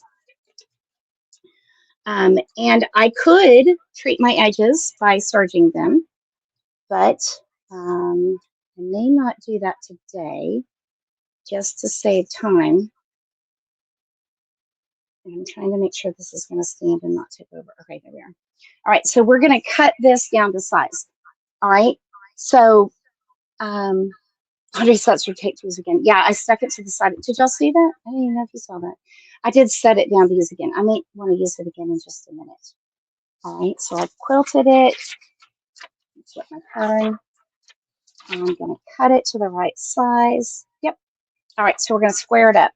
So I'm thinking about, like, see how my back piece, this back piece of the cloudy was a little bit bigger than my purple piece. That's perfect because I'm going to try to get it as close to 18 inches by the pattern measurements as we can. I almost said it.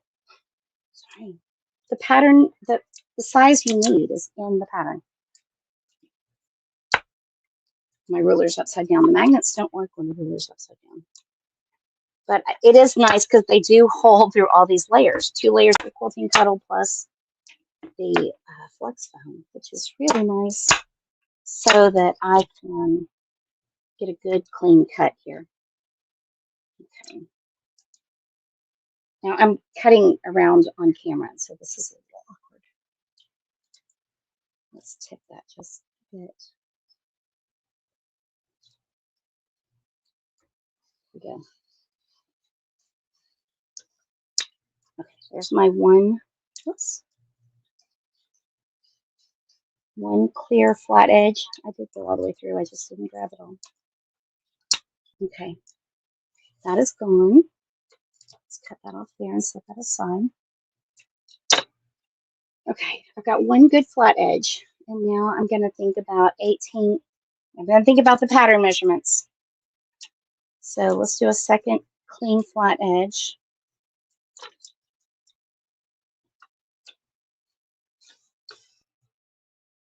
For the small or the baby and the mama sizes, there's different measurements for these pieces. So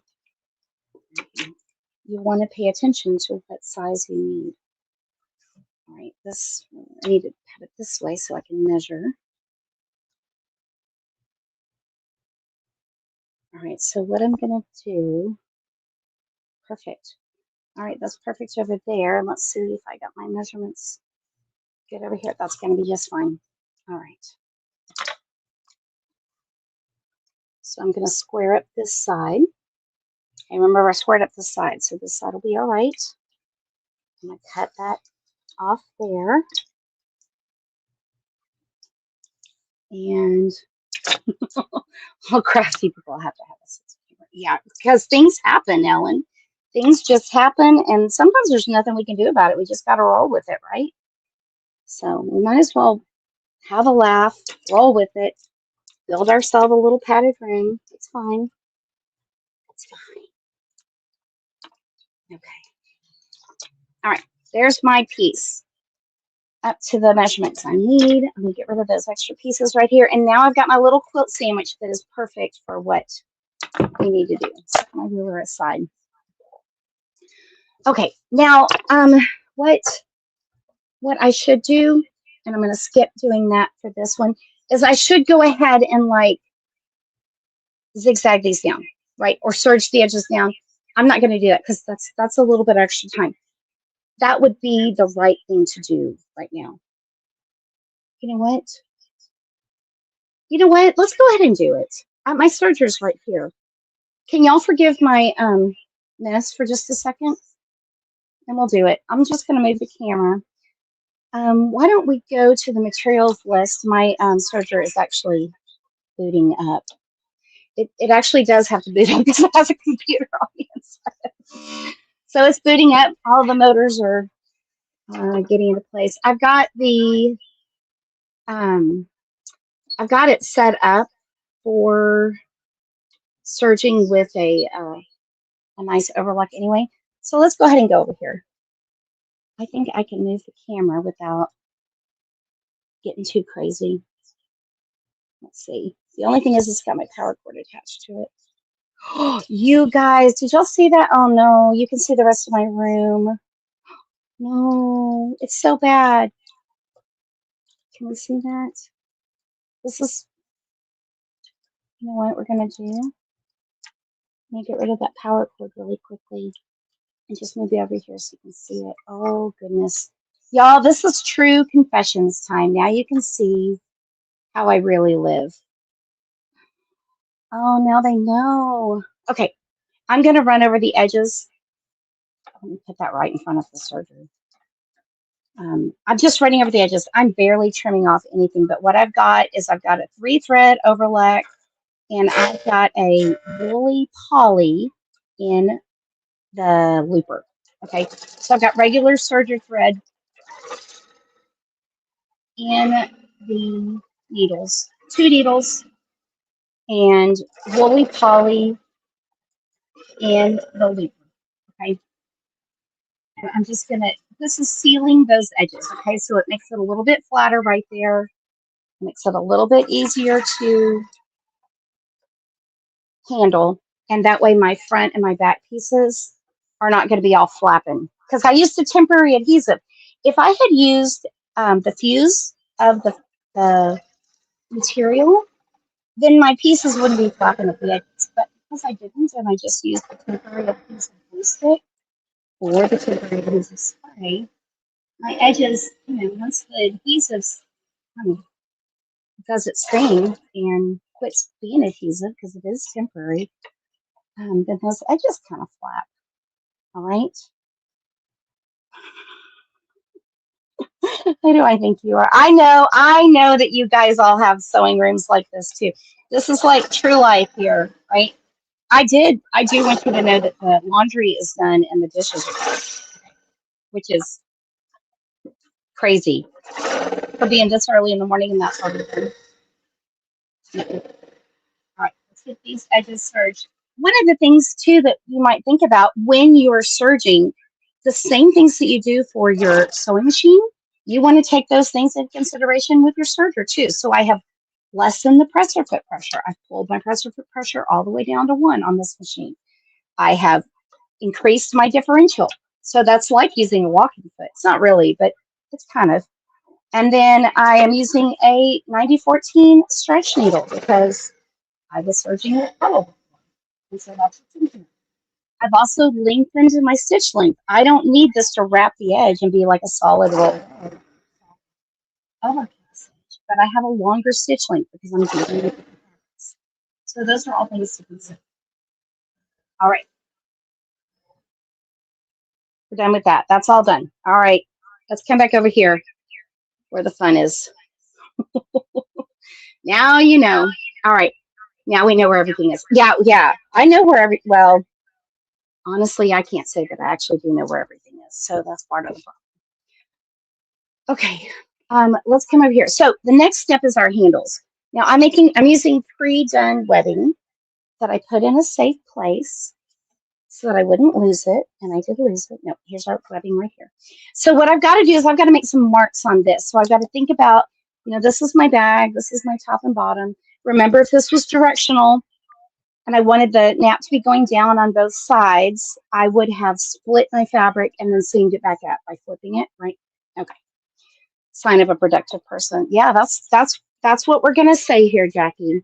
Sign of a productive person. Okay, so the pattern has you make some marks so that you have a place to know where your handles need to go. And so what I'm going to do is I'm going to find those places on my pattern. So the first thing I want to know, because I don't have a line for that seam to know where my middle is, I'm going to put a piece of, again, the painter's tape. So see, I had saved it so I could use it now. And that's my middle. That's going to be the center middle. Now, with painter's tape, I've got to decide which side is the side I'm talking about. So my center is this side right here. So I'm just going to make myself a note on my tape with my permanent marker so that I know. I need to do the same thing to this side. Okay. And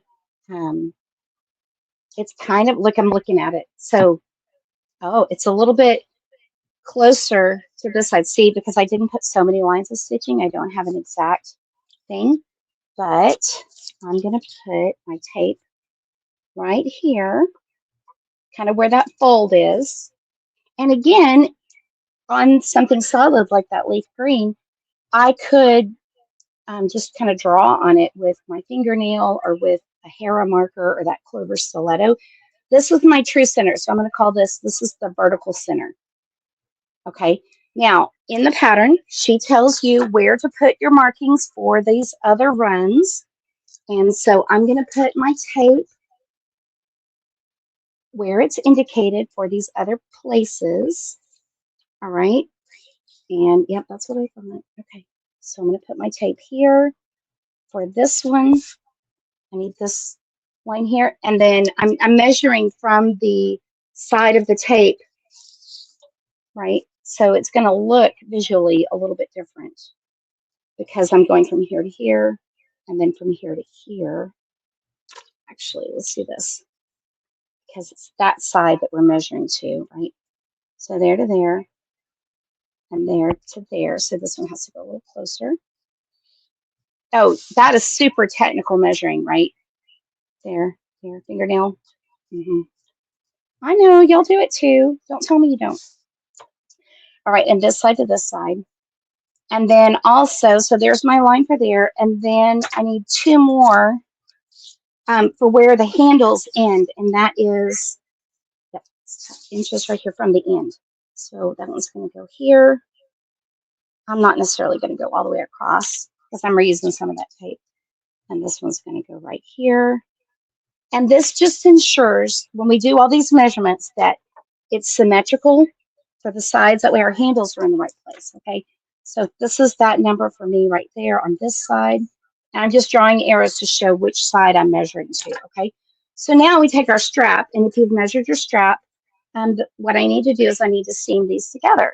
So I'm thinking about how thick this is. Okay, so this is thick, this nylon webbing or seatbelt material, whatever you're using. This is thick, and I don't necessarily want to have a seam where I sew right sides together and then do that. You can. So what I'm just going to do is I'm just going to sew over it and have a flat seam. And I'm just going to put a few stitches in it as I run across. Okay, so then I'll have, oops, I need to make sure I have I need to make sure my loop isn't twisted. But this is functionally going to be just a big loop.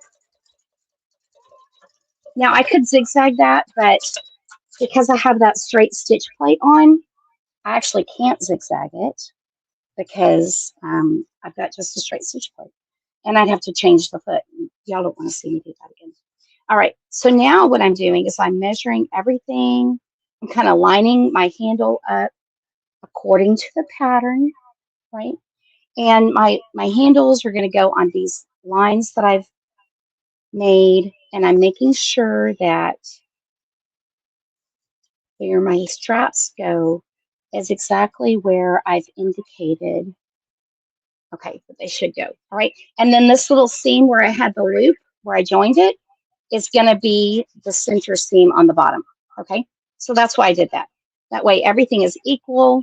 It's all divided out.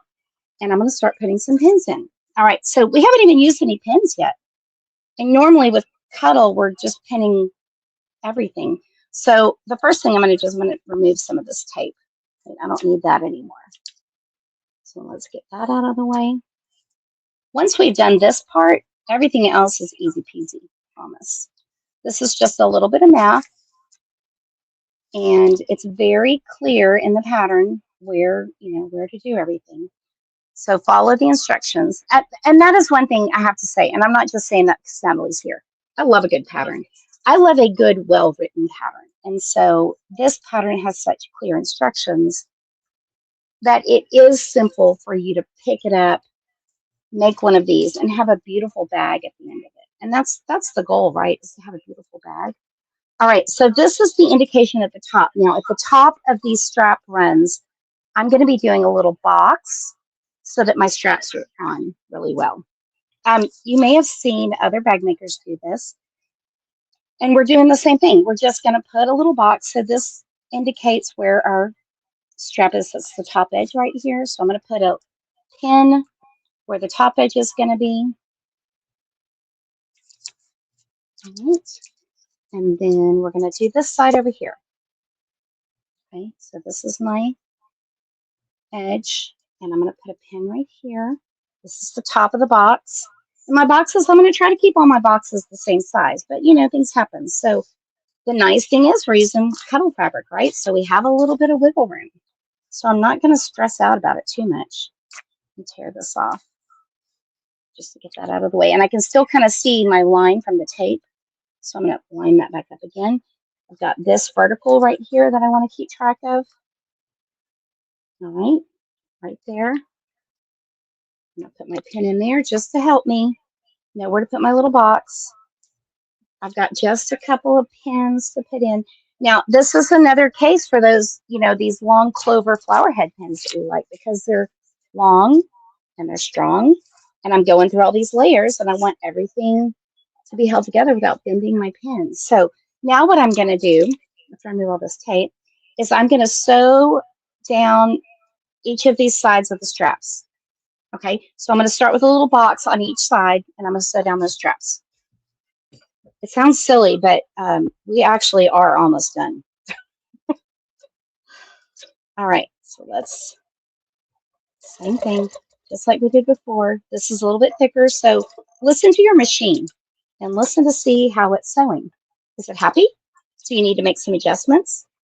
Do you need to double check that your needle's not about to fall out like mine was earlier? So I'm just turning my bag, and then I'm going backwards to get to that other side. And I've got my needle so that it stops down in the fabric. That's another thing to think about setting your machine to. So it's called a needle stop down. A lot of times patchwork people use it. patchwork people. Those are called quilters.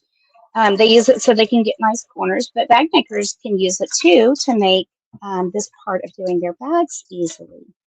So I can lift my presser foot, but my needle's still there and I haven't gone too far off the plan. All right, so I'm going to go backwards down that row. And now I've got my, no, I don't have my box all the way down. I got to come back down here. Okay. Then I'm going to do this angle of the box. So it's a box with an X basically. Okay. Now I'm going to stop there. My needle's still down there. Remove this pin so I don't sew over it. And then I'm going to come straight down over here into the other end and then do the box over here. Let's get a little closer so you can see what I'm doing.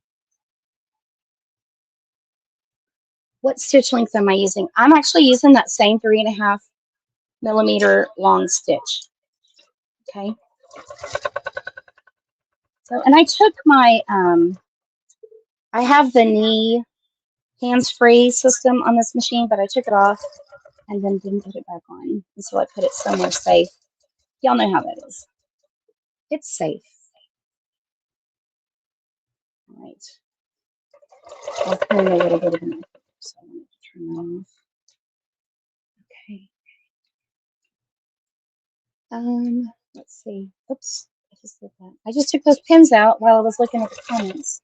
See if I missed anything. And now I have to remind myself where my line was to be.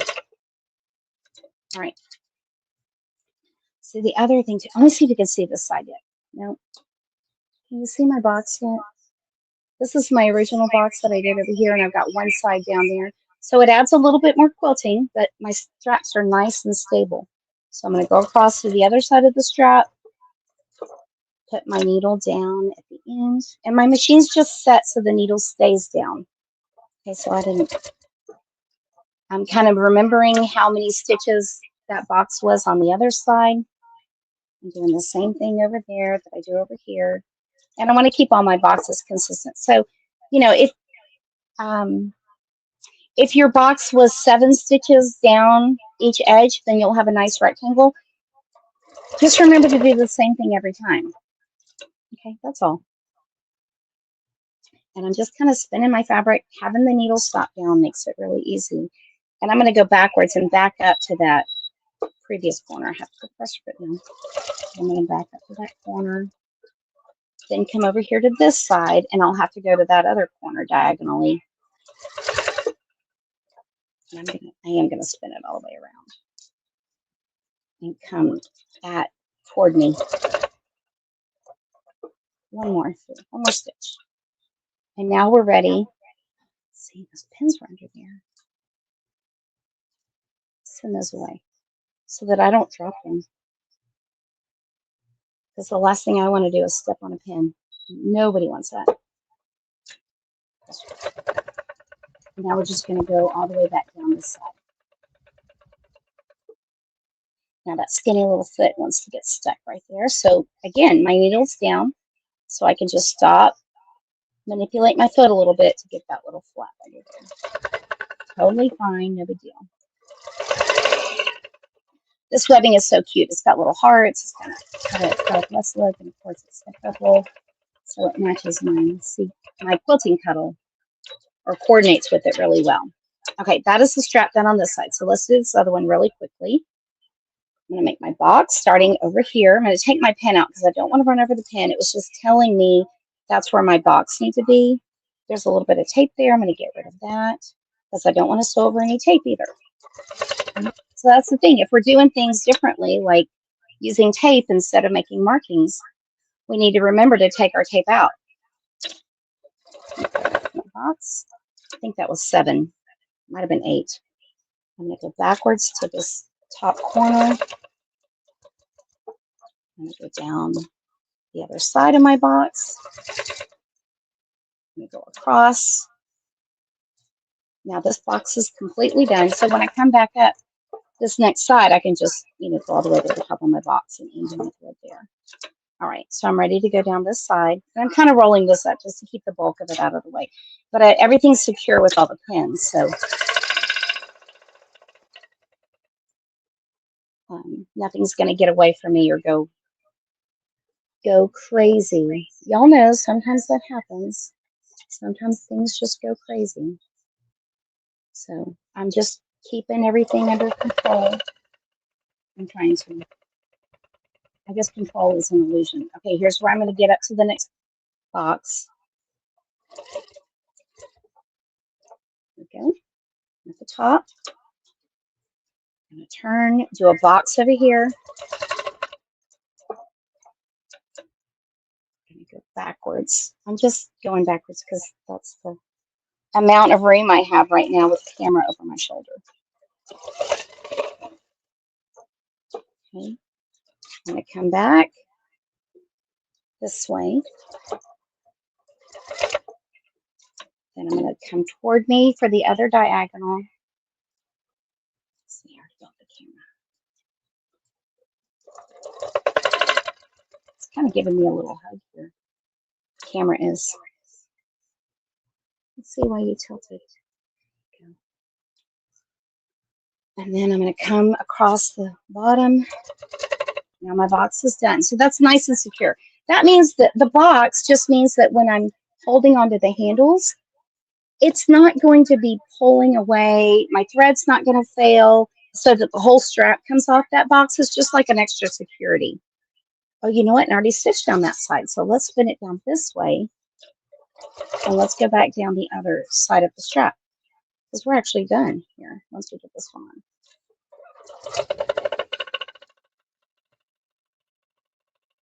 Just keeping my strap nice and flat. All the way down. All right.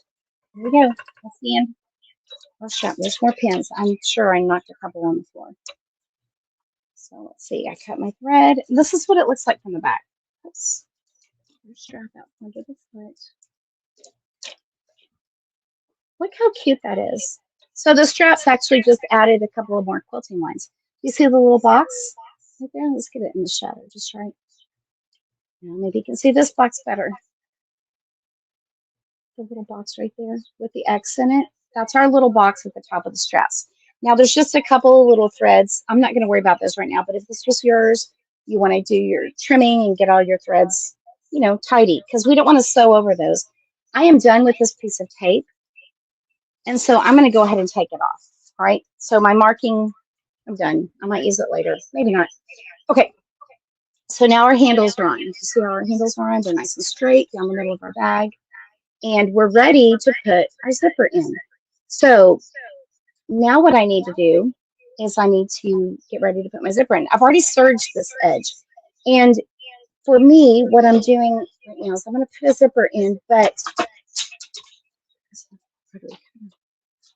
what I did when I made the bag before is I finished the edge after I put the zipper in.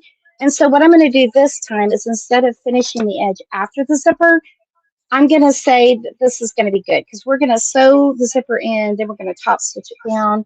And because I've already serged this, that's a nice clean edge anyway, right? The zippers that I'm using, these are from Sally Tomato, just in case you need a great place to get some cool zippers. This is her vintage modern set, and it has a bunch of different colors of zippers.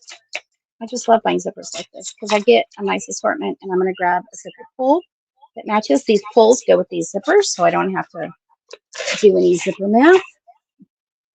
Not zipper math. The pattern tells you what size to do, but I've done this before. I'm just going to grab some zipper, cut a little bit off. I am using a zipper that's longer than my bag. That's important. Okay. And I'm going to go ahead and put the zipper in. So this is longer than I need, right? Let's see. Marianne, that's a great question. This is a number 5 zipper. And so if you're going to use a number 4.5 zipper, zippers are so weird. They're not weird. There is a system. 5 means the teeth are 5 millimeters across. Because of that, you need a zipper pull that matches your zipper. So you need a number 5 zipper pull to go on a number 5 zipper. You can use a regular zipper that doesn't separate like this one separates at the top and the bottom, so we could put it in. I just like using these for bags. So you absolutely could use a regular zipper. And I did on one of those bigger bags. I had a sport zipper that was like a jacket kind of zipper. And I just put that on there. Okay, so in order for my zipper to stay on here while I'm sewing it, I haven't changed my foot. I'm not going to put a zipper foot on. And honestly, I rarely use a zipper foot anyway. I just sew it on flat because my zipper pull isn't even on yet, so it's not in the way.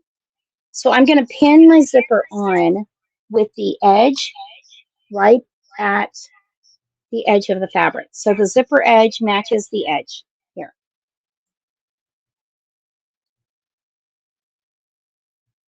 Can you use the cutoff of the zipper? Yes, Helen, I do use the cutoff of the zipper. And because I did this bag before, I know that I have exactly this much left. So I put that back in my box, and the box has more pulls, so I have another project out of that zipper. That's a great question. And if you have even little cuts of zippers, there's all kinds of cool things that you can do with little cuts of zippers too. Now, I'm going to sew this on. In the pattern, she tells you several times. So sometimes we're using a 1/2 inch seam allowance. Sometimes we're using a 1/4 inch seam allowance. She tells you exactly what seam allowance to use. So right here, I'm going to use a 1/4 inch seam allowance for my zipper. Let me tighten my foot again. Let me double check that. I did my handles. Let's go to the next page. Also, I couldn't find a stapler, so I'm going to show y'all what I did. You're going to laugh at me. I couldn't find my stapler, so I just sewed my pages together so I wouldn't lose them because I kept knocking them down, and then I'd have to put them back in order again. So I just sewed them together. All right. Yep, the zipper goes on with a 1/4 inch seam. It's important to pay attention, though. Some pattern makers will tell you that you need to use a 1/4 inch seam for the whole thing.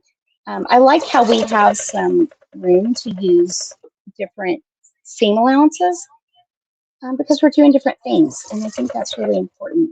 We're not always doing a 1/4 inch seam allowance. Or if you're a garment sewer, we're not always doing a 5/8 inch seam allowance. So just pay attention to what the pattern says. This is another tip. Reading the pattern through all the way will help you be ready for those things when they happen in the pattern. All right, so I am all the way down on this side. Okay, and now, let's see, am I top stitching it yet? No, I'm going to line the zipper up first. Yeah, that's what I'm going to do. Maybe I'm not top stitching this one. I feel like I've done so many bags. Like, are we top stitching? Yeah, we are top stitching.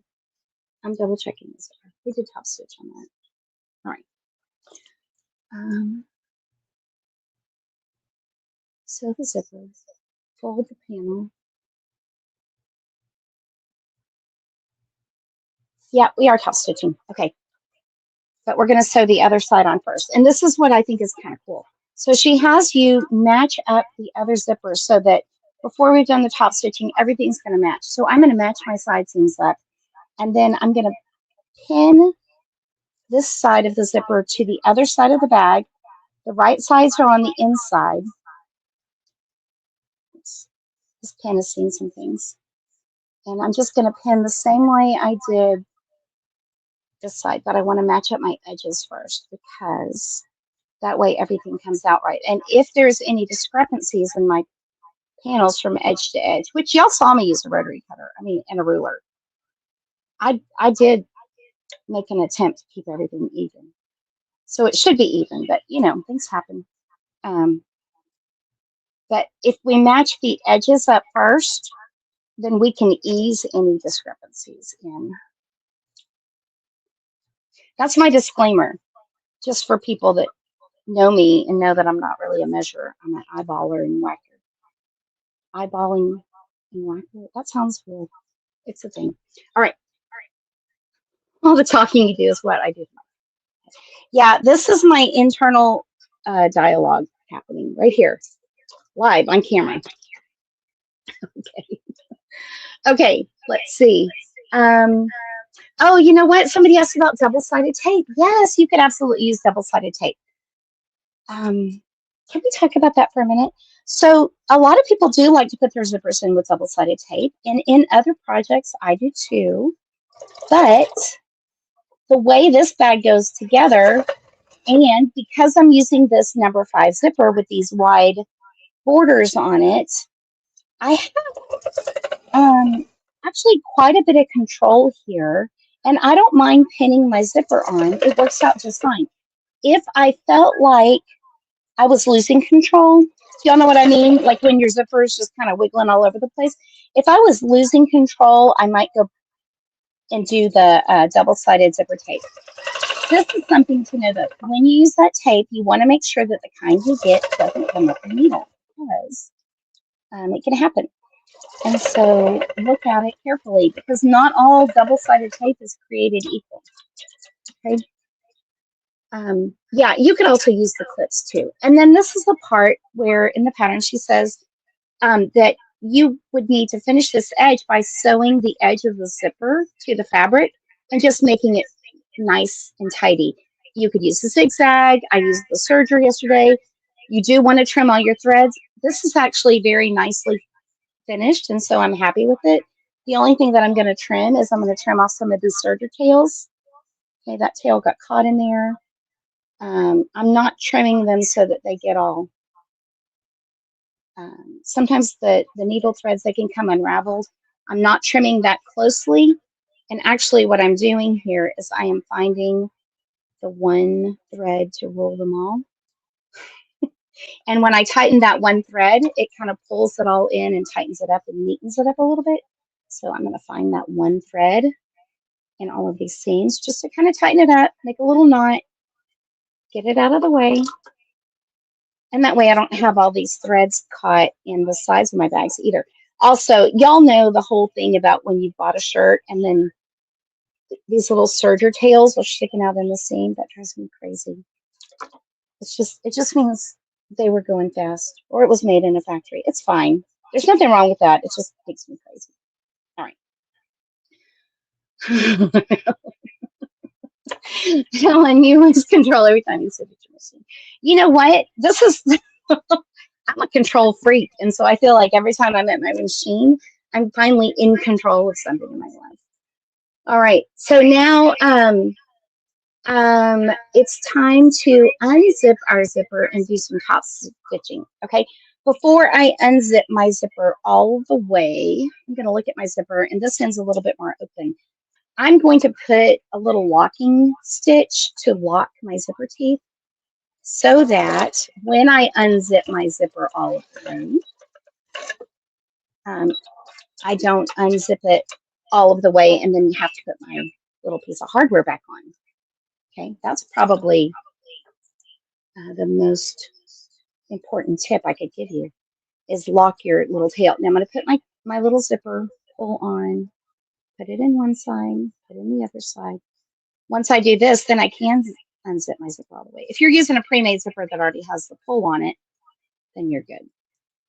Oops. I even practiced this part, like showing you how to put a zipper pull on camera yesterday. I practiced it to myself on camera. I didn't go live or anything because I just wanted to see if I could do it quickly, which is sometimes kind of a hard thing to do. So here's my zipper. My zipper pull is on. That's not quite right, so I'm going to back up just a little bit and make sure this edge is even. And there we go. Now my zipper pull's on. I'm reaching into the middle of my bag to grab that zipper pull. And then when I get it to down here, okay, so I'm just going to go back and forth. Oops. What I'm going to do, I'm going to open that. And then I'm going to see if I can zip it back up. Yep. Okay. So now I'm opened right here, but I don't want to send the zipper out that way. So maybe what I'll do is I'll come down here, then I'll open it up. And now it's opened up all the way. And when I go backwards, it'll reset it. That's what's going to happen. It's kind of a brain thing. All right. So now I've got my zipper like this, and I'm going to top stitch each of these edges. This is another place where she says top stitch and use a 1/4 inch seam. Press if needed. Do we need to press our quilting cuddle? No, not really. And actually, because there's so many layers right here, I'm not going to press. So if you want to, and if that makes you feel better, if it makes you have a sense of control that you need, then go ahead. I'm not going to. I am going to back stitch a little bit because that helps me feel better. But as I'm top stitching,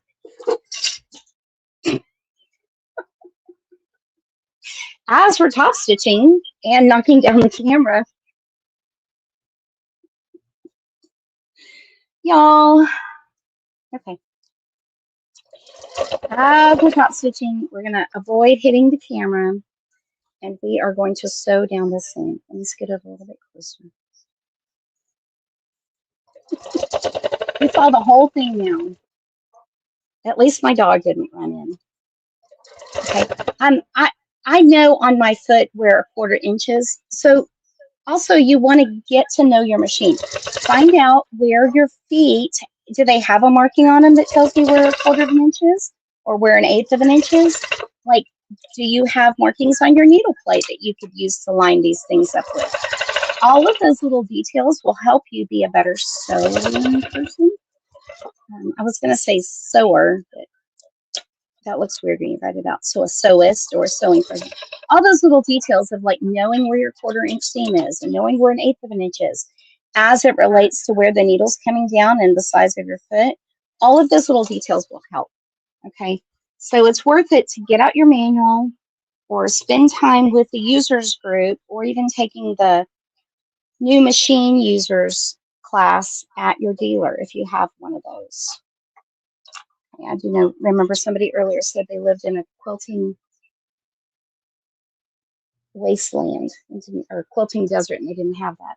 I'm moving the camera just a little bit so I can get up in here and get this top stitching done. Okay. And now I'm just going to show, when we get to this part, we really are almost done. So we've put handles on, we've quilted it, we put in the zipper. The next thing to do is to sew up the sides. I'm going to do one side. And by me showing you just one side, you'll know how to do that one side, okay? Because we already have another bag with both sides done. That's actually the very end part. Kind of keeping this part out of the way. I'm keeping this flat, and I'm kind of double checking that my zipper tape is turned in under correctly. If that's not behaving for you, absolutely use those Wonder clips and clip it down. This is working just fine. Another thing that can affect that is whatever kind of foam you used for your stabilizer. That can definitely affect how easy it is to accomplish that, you know, that fold over. All right, so now I've got a really nicely top stitch edge. Excuse me. Helen, I do like how you said that, not having your machine against the wall. Yeah, so the way this room is set up right now, this is the only place for it, and I need to switch things around, but then I would have to move a whole bunch of other stuff, which you saw when my camera fell. You saw how much I had to move around. All right, here's how my seam looks. Doesn't that look nice? Isn't that pretty? Look at this pretty little zipper pull. Okay. So, oh my gosh. Oh, right. Remember? Yeah. Isn't that pretty? So cute, right? I love that. Okay. Ooh, it would make a great lunch bag. This is going to be a good size too. So this is a duffel, and a duffel. Okay, that's the whole thing about a duffel, is that, you know, we build the base of the bag. Every duffel bag pattern that I've done, whether it's this one, the knot and thread one, oops. June Taylor has a duffel bag that you sew together. June Taylor's the brand. I don't think June Taylor's a person. But there's a duffel bag kit that you sew together, and you do all of this on the body of the bag, and then you do the edges, right? So that's a duffel bag, and we're going to do a square edge on the duffel bag. Some duffel bags have a circle here. Some duffel bags are squared up.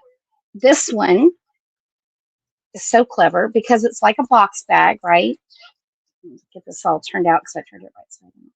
So this one has a cute little boxed end, And our zipper actually comes down, makes a turn and comes down the side right here. Then we've got these cute little tabs. Oh, we got to put our tabs in. That's the next step, and we haven't made those yet. And I want to show you tabs. So let's turn just a little bit, and let's make some tabs real quick because we do need our tabs. So I've got a little piece of the quilting cuddle right here, and I have 2 pieces of the SF 101 already cut that I put somewhere safe. Let's see where I put them.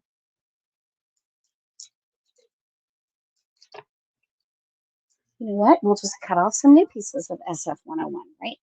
For these little tabs. She has the measurement for these tabs, but I'm going to make them both at the same time. Okay, so I'm just going to cut off a chunk of this. And on one of my tabs, I want a little clip, a little hardware piece just for cuteness. You don't have to do that. I just wanted it. And so, let's see where I put my rotary cutter. I may have lost it on the floor already. Yep, I did. Okay, I'm not going to get down there right now.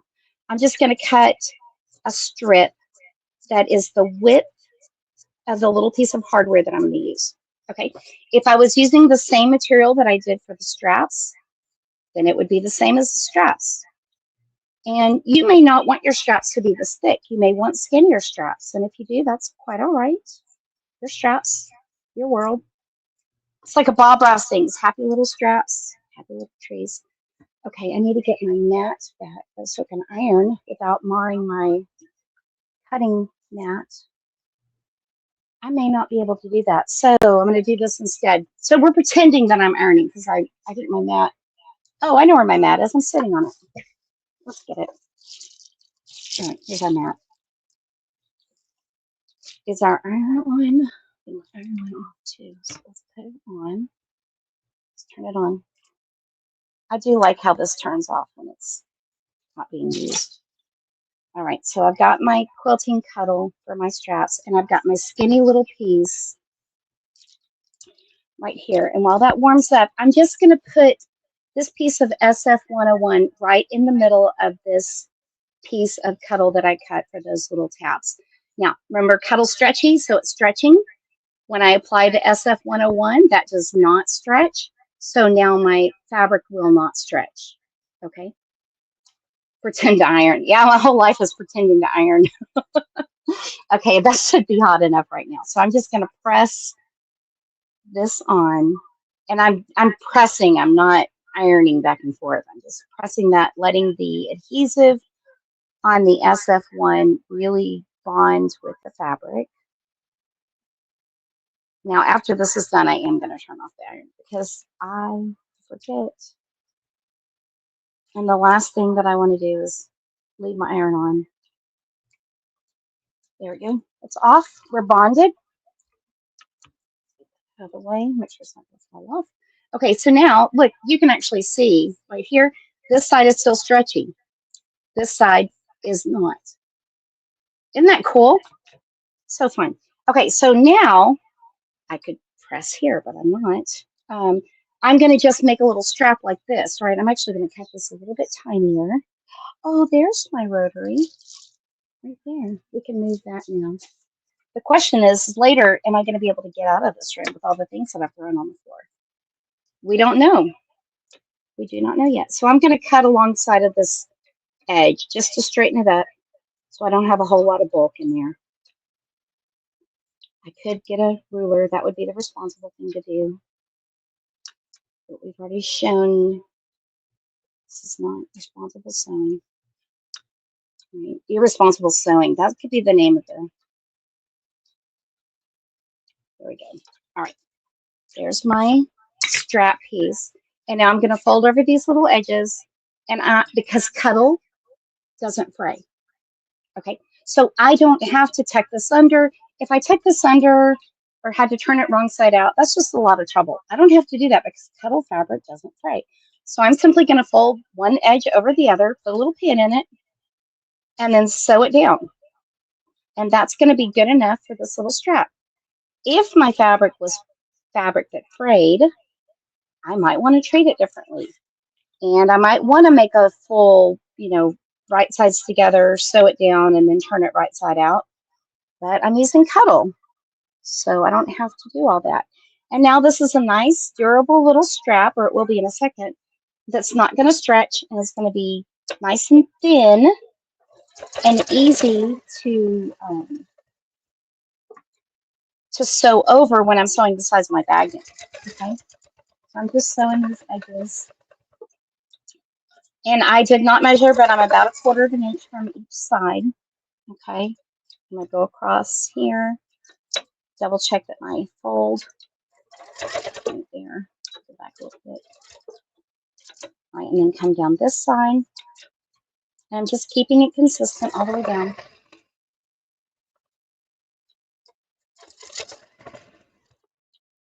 All right, let's see. Yes, big difference in pressing and ironing. Yeah, actually, Mary, my clip is a D-ring. It's actually a D-ring swivel lobster clasp. And so I like that because then I can clip something onto it. Not that I know what I'm going to clip on there, but I just have the option. So I could if I wanted to. All right, I'm going to put one more line of stitching down the middle just because I'm feeling this and I like the way that feels. There's no rules. It's a strap. Your strap's however you want it. All right, I'm going to cut that end off. Now I have enough, a little strap piece. Okay. I could have also used my serger to make a strap too. That's a fun way to do it. And I'm going to cut this in half. Both of these pieces are too long, but that's okay because I have plenty. And now I can put my little piece of hardware on there. This is a D-ring. And I made it the width of this D-ring so that this isn't all loosey-goosey, right? So there's my one little hardware. And let me grab my bag. And I need to center one of these tabs on each end of my zipper. Okay, so I got to get my zipper doing the right thing. And I'm going to make it do the wrong thing outside of the border. Now it's doing the right thing inside of it. I'm going to put one over here. And my hardware is pointing toward the inside. I'm going to put one here. And I'm going to pin it on. You could use a clip. I'm using a pin. And this is going to be thick. So there's some little tricks that we're going to do. And then over here, my zipper is going to be open, right? But I sewed this part together. So I'm not worried about that. I'm worried about this little thread. But I'm not worried about, these are just pieces of the quilting threads that I didn't trim off before we put them on there. I'm not worried about this coming open on me while I'm putting this little tab on. Okay, so here's our other strap. And I'm just going to place it over the zipper. I'm going to kind of hold the zipper closed, but it's not closed, right? So this is up here. I need to get that out of the way. But it's just fine. And so I'm going to put a couple of little pins, one on one side, try to catch all of it, and that's fine. And now I'm going to baste these on. I mean, technically, I've got a long stitch length anyway, so that's technically basting, but actually that is not going to work. That pin's not going to work. So I'm going to hold it. I've got enough of the edge of my strap kind of out of the way, and I'm going to sew this on here. Now, I'm kind of squeezing my zipper so it's together, but I'm not really doing a whole lot of anything else, right? And then I'm listening to my machine because I can hear it's, if that was a metal zipper, I would not be doing this. This isn't metal. This is a metal colored plastic.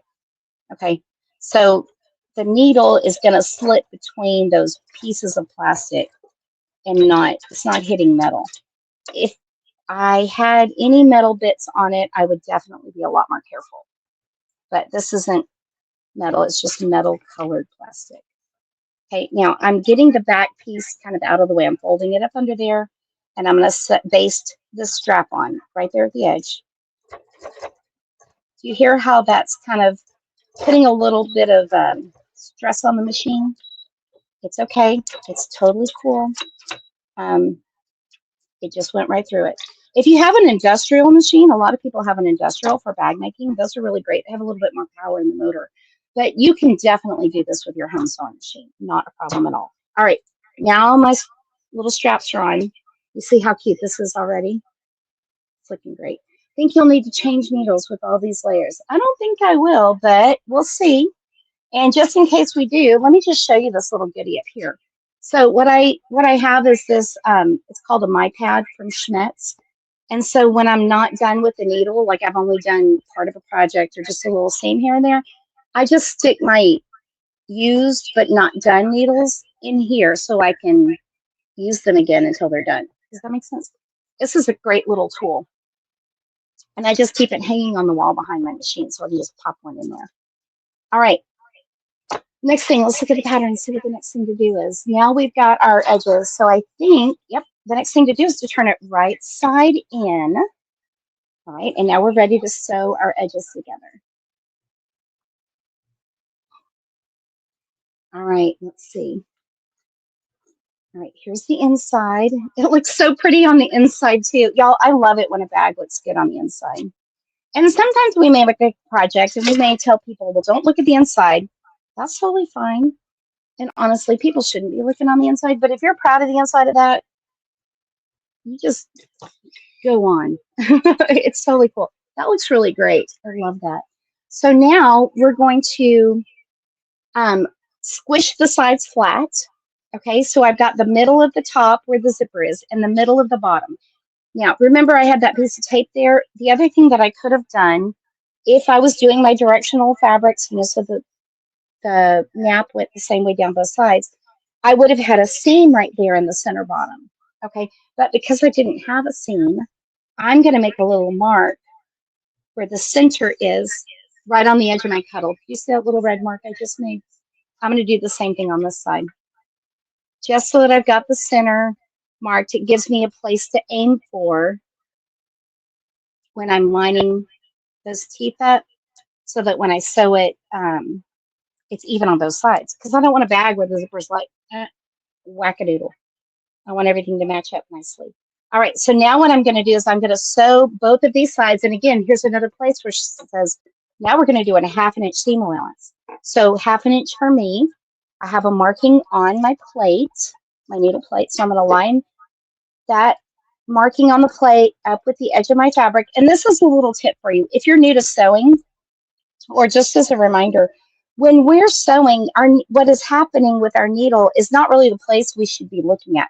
We should be looking at a landmark, whether it's on the foot or on the plate or somewhere on the fabric. We need a landmark. If we watch the needle, what's going to happen is our needle stitching is going to be, it's going to veer off or it's going to be wavy.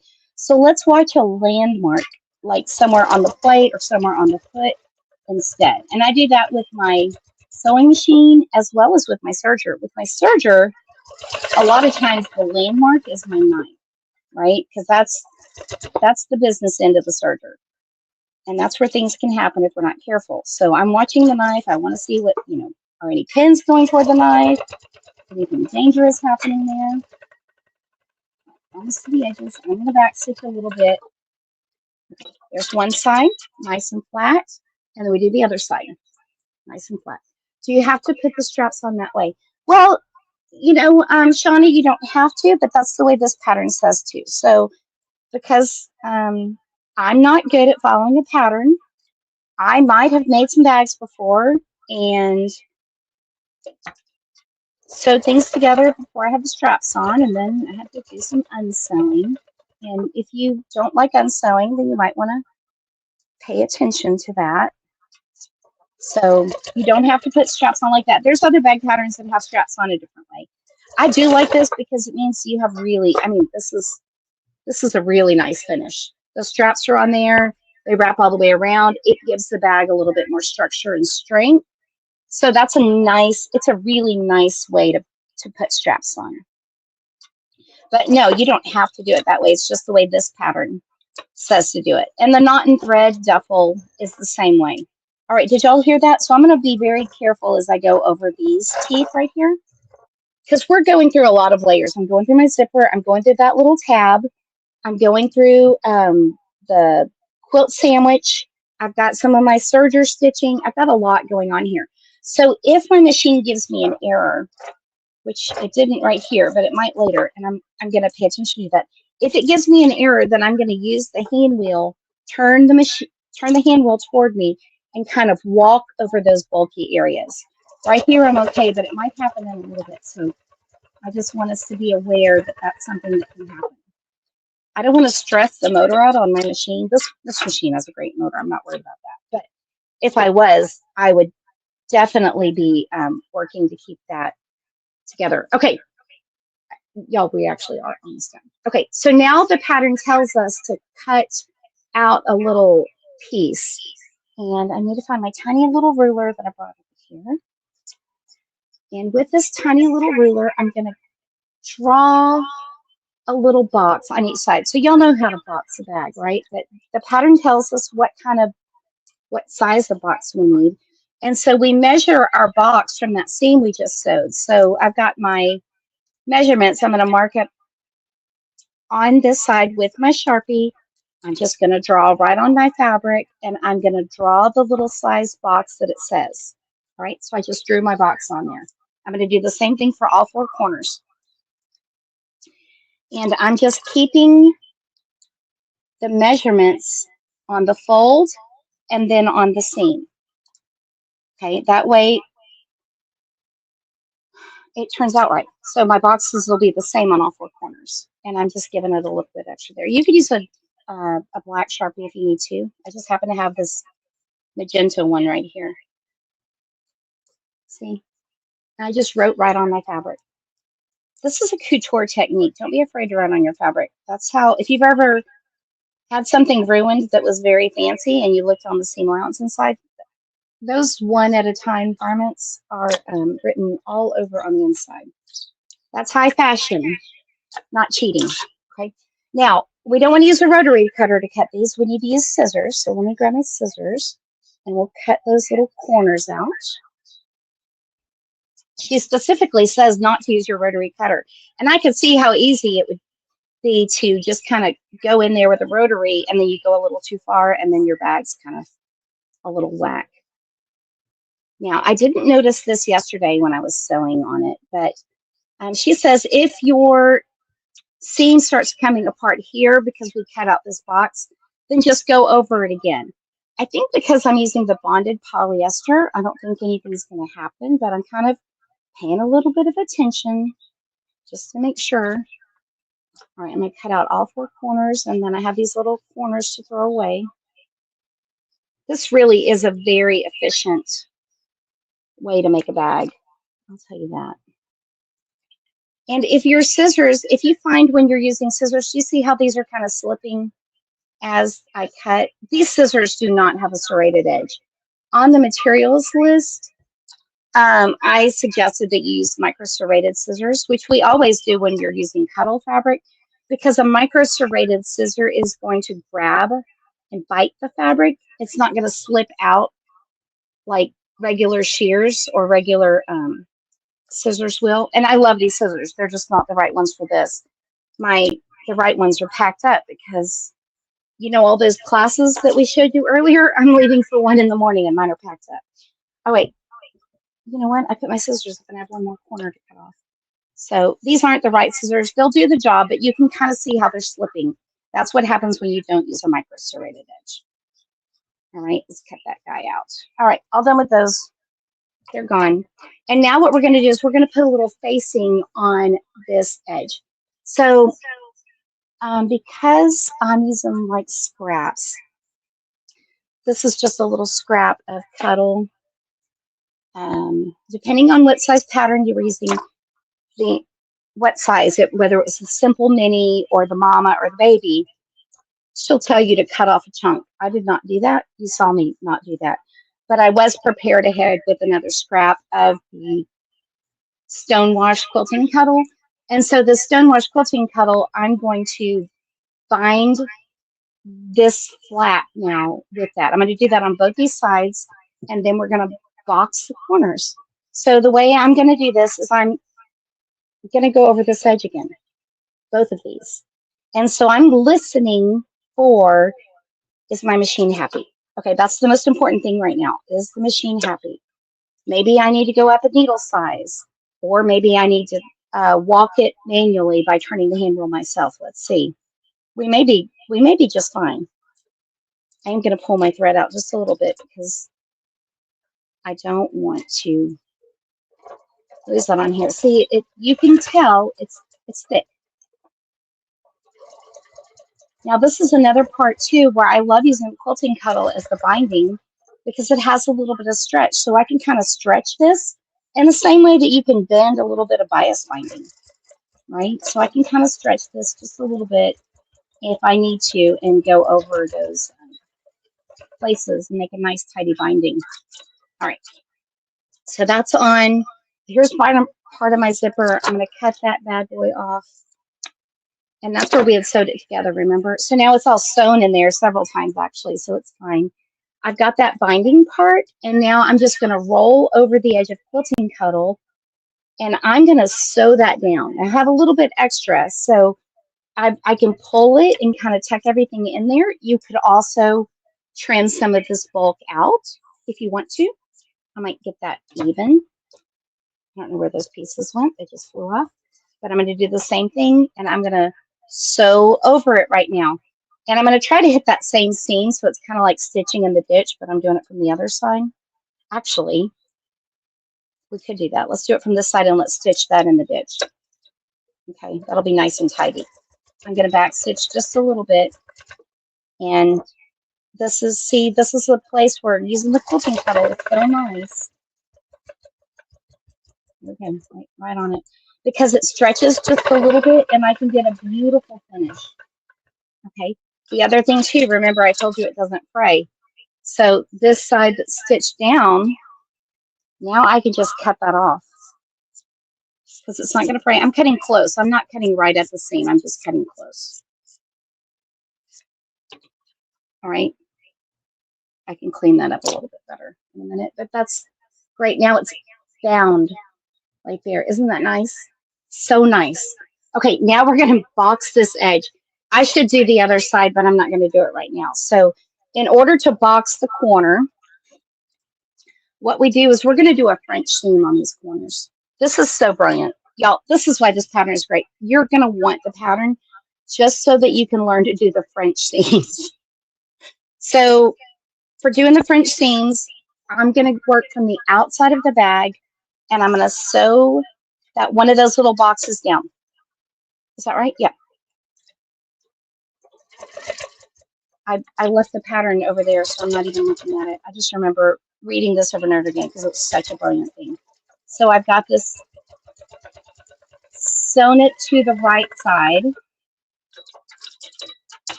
Okay. And I'm going to trim off any bulk in there. And now I'm going to flip it to the inside and sew it down on the inside. Before I do that, I'm going to get this side so I can do the whole thing over here. So let's do these so they match. I need to. I can clip or pin that, but I've got to get hold of it, and I'm going to stick it under my needle real quick. I'm making sure that I've caught all of those layers. So the back of Quilting Cuddle, this is bulky right here over that bound part that we just did. So I'm going slow. And then I'm making sure that everything's caught there. All right. And now I'm going to trim that bulk out of there. Would I use my serger right here? No, I don't think I would. Because it's going to be completely enclosed in the next part. I'm just cutting off some of that bulk. Okay. So now on the wrong side, so that's the outside. So now on the wrong side, I'm going to go in and I'm going to stitch a little bit bigger seam right here so that I'm going to enclose those raw edges.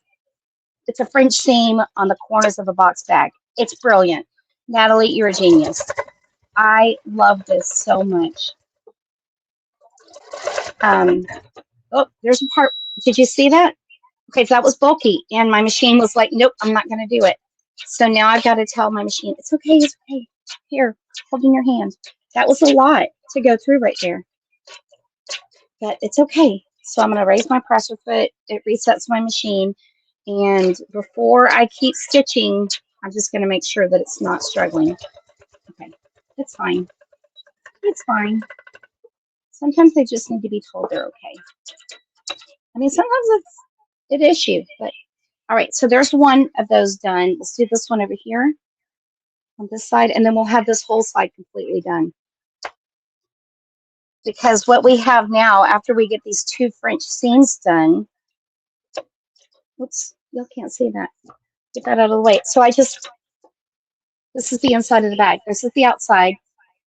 Okay, here's the inside.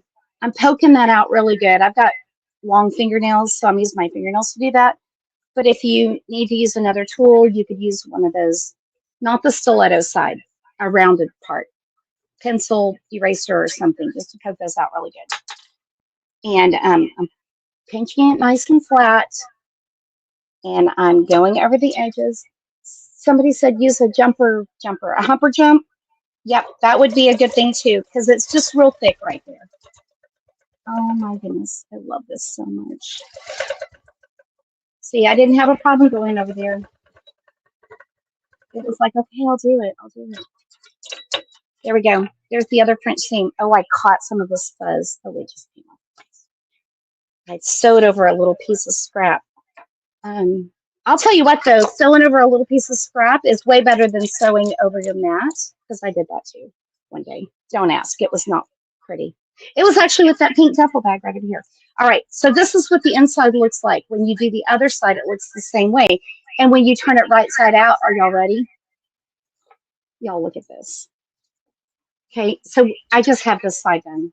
I'm not going to do the other side. I'm going to make sure that my zipper is not going to come off. Yeah, because remember, we went over that little tab, so it's not going to come off if I turn it all the way right side out. You guys, look at this. Oh my gosh, that's the side I gotta do that. But this is so pretty. Oh my gosh, this is just such a gorgeous finish for a bag, y'all. I don't gush a whole lot. I mean, I do, but when I gush, it's because it's worth gushing about. Isn't this the most gorgeous thing? And when I get this side done, it's going to be just as gorgeous. So this side's going to look like this. Here's my zipper pull. This is going to be all nice and flat. And this is the mini size. Okay, so this is the baby size. You can see the mini's right here. The baby's right here. The duffel's a little bit bigger. So you need to do all 3 of them. Like you have to.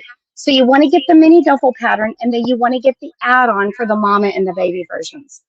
Okay, let me go back to my front camera real quick. Do you want to put up the materials list again for us, Ginger?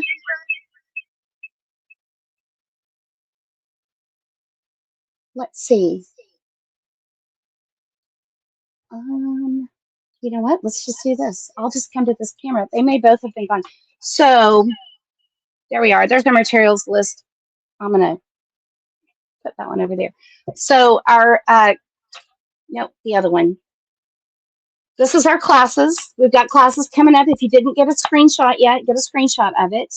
There's our materials list. So these are all the things that I used. There's not anything on here that I didn't use, except for I told you about that Ironmatic mat and then my Sew Tights cutting system. I love that. Other than that, everything's on here. And this is how you make a bag.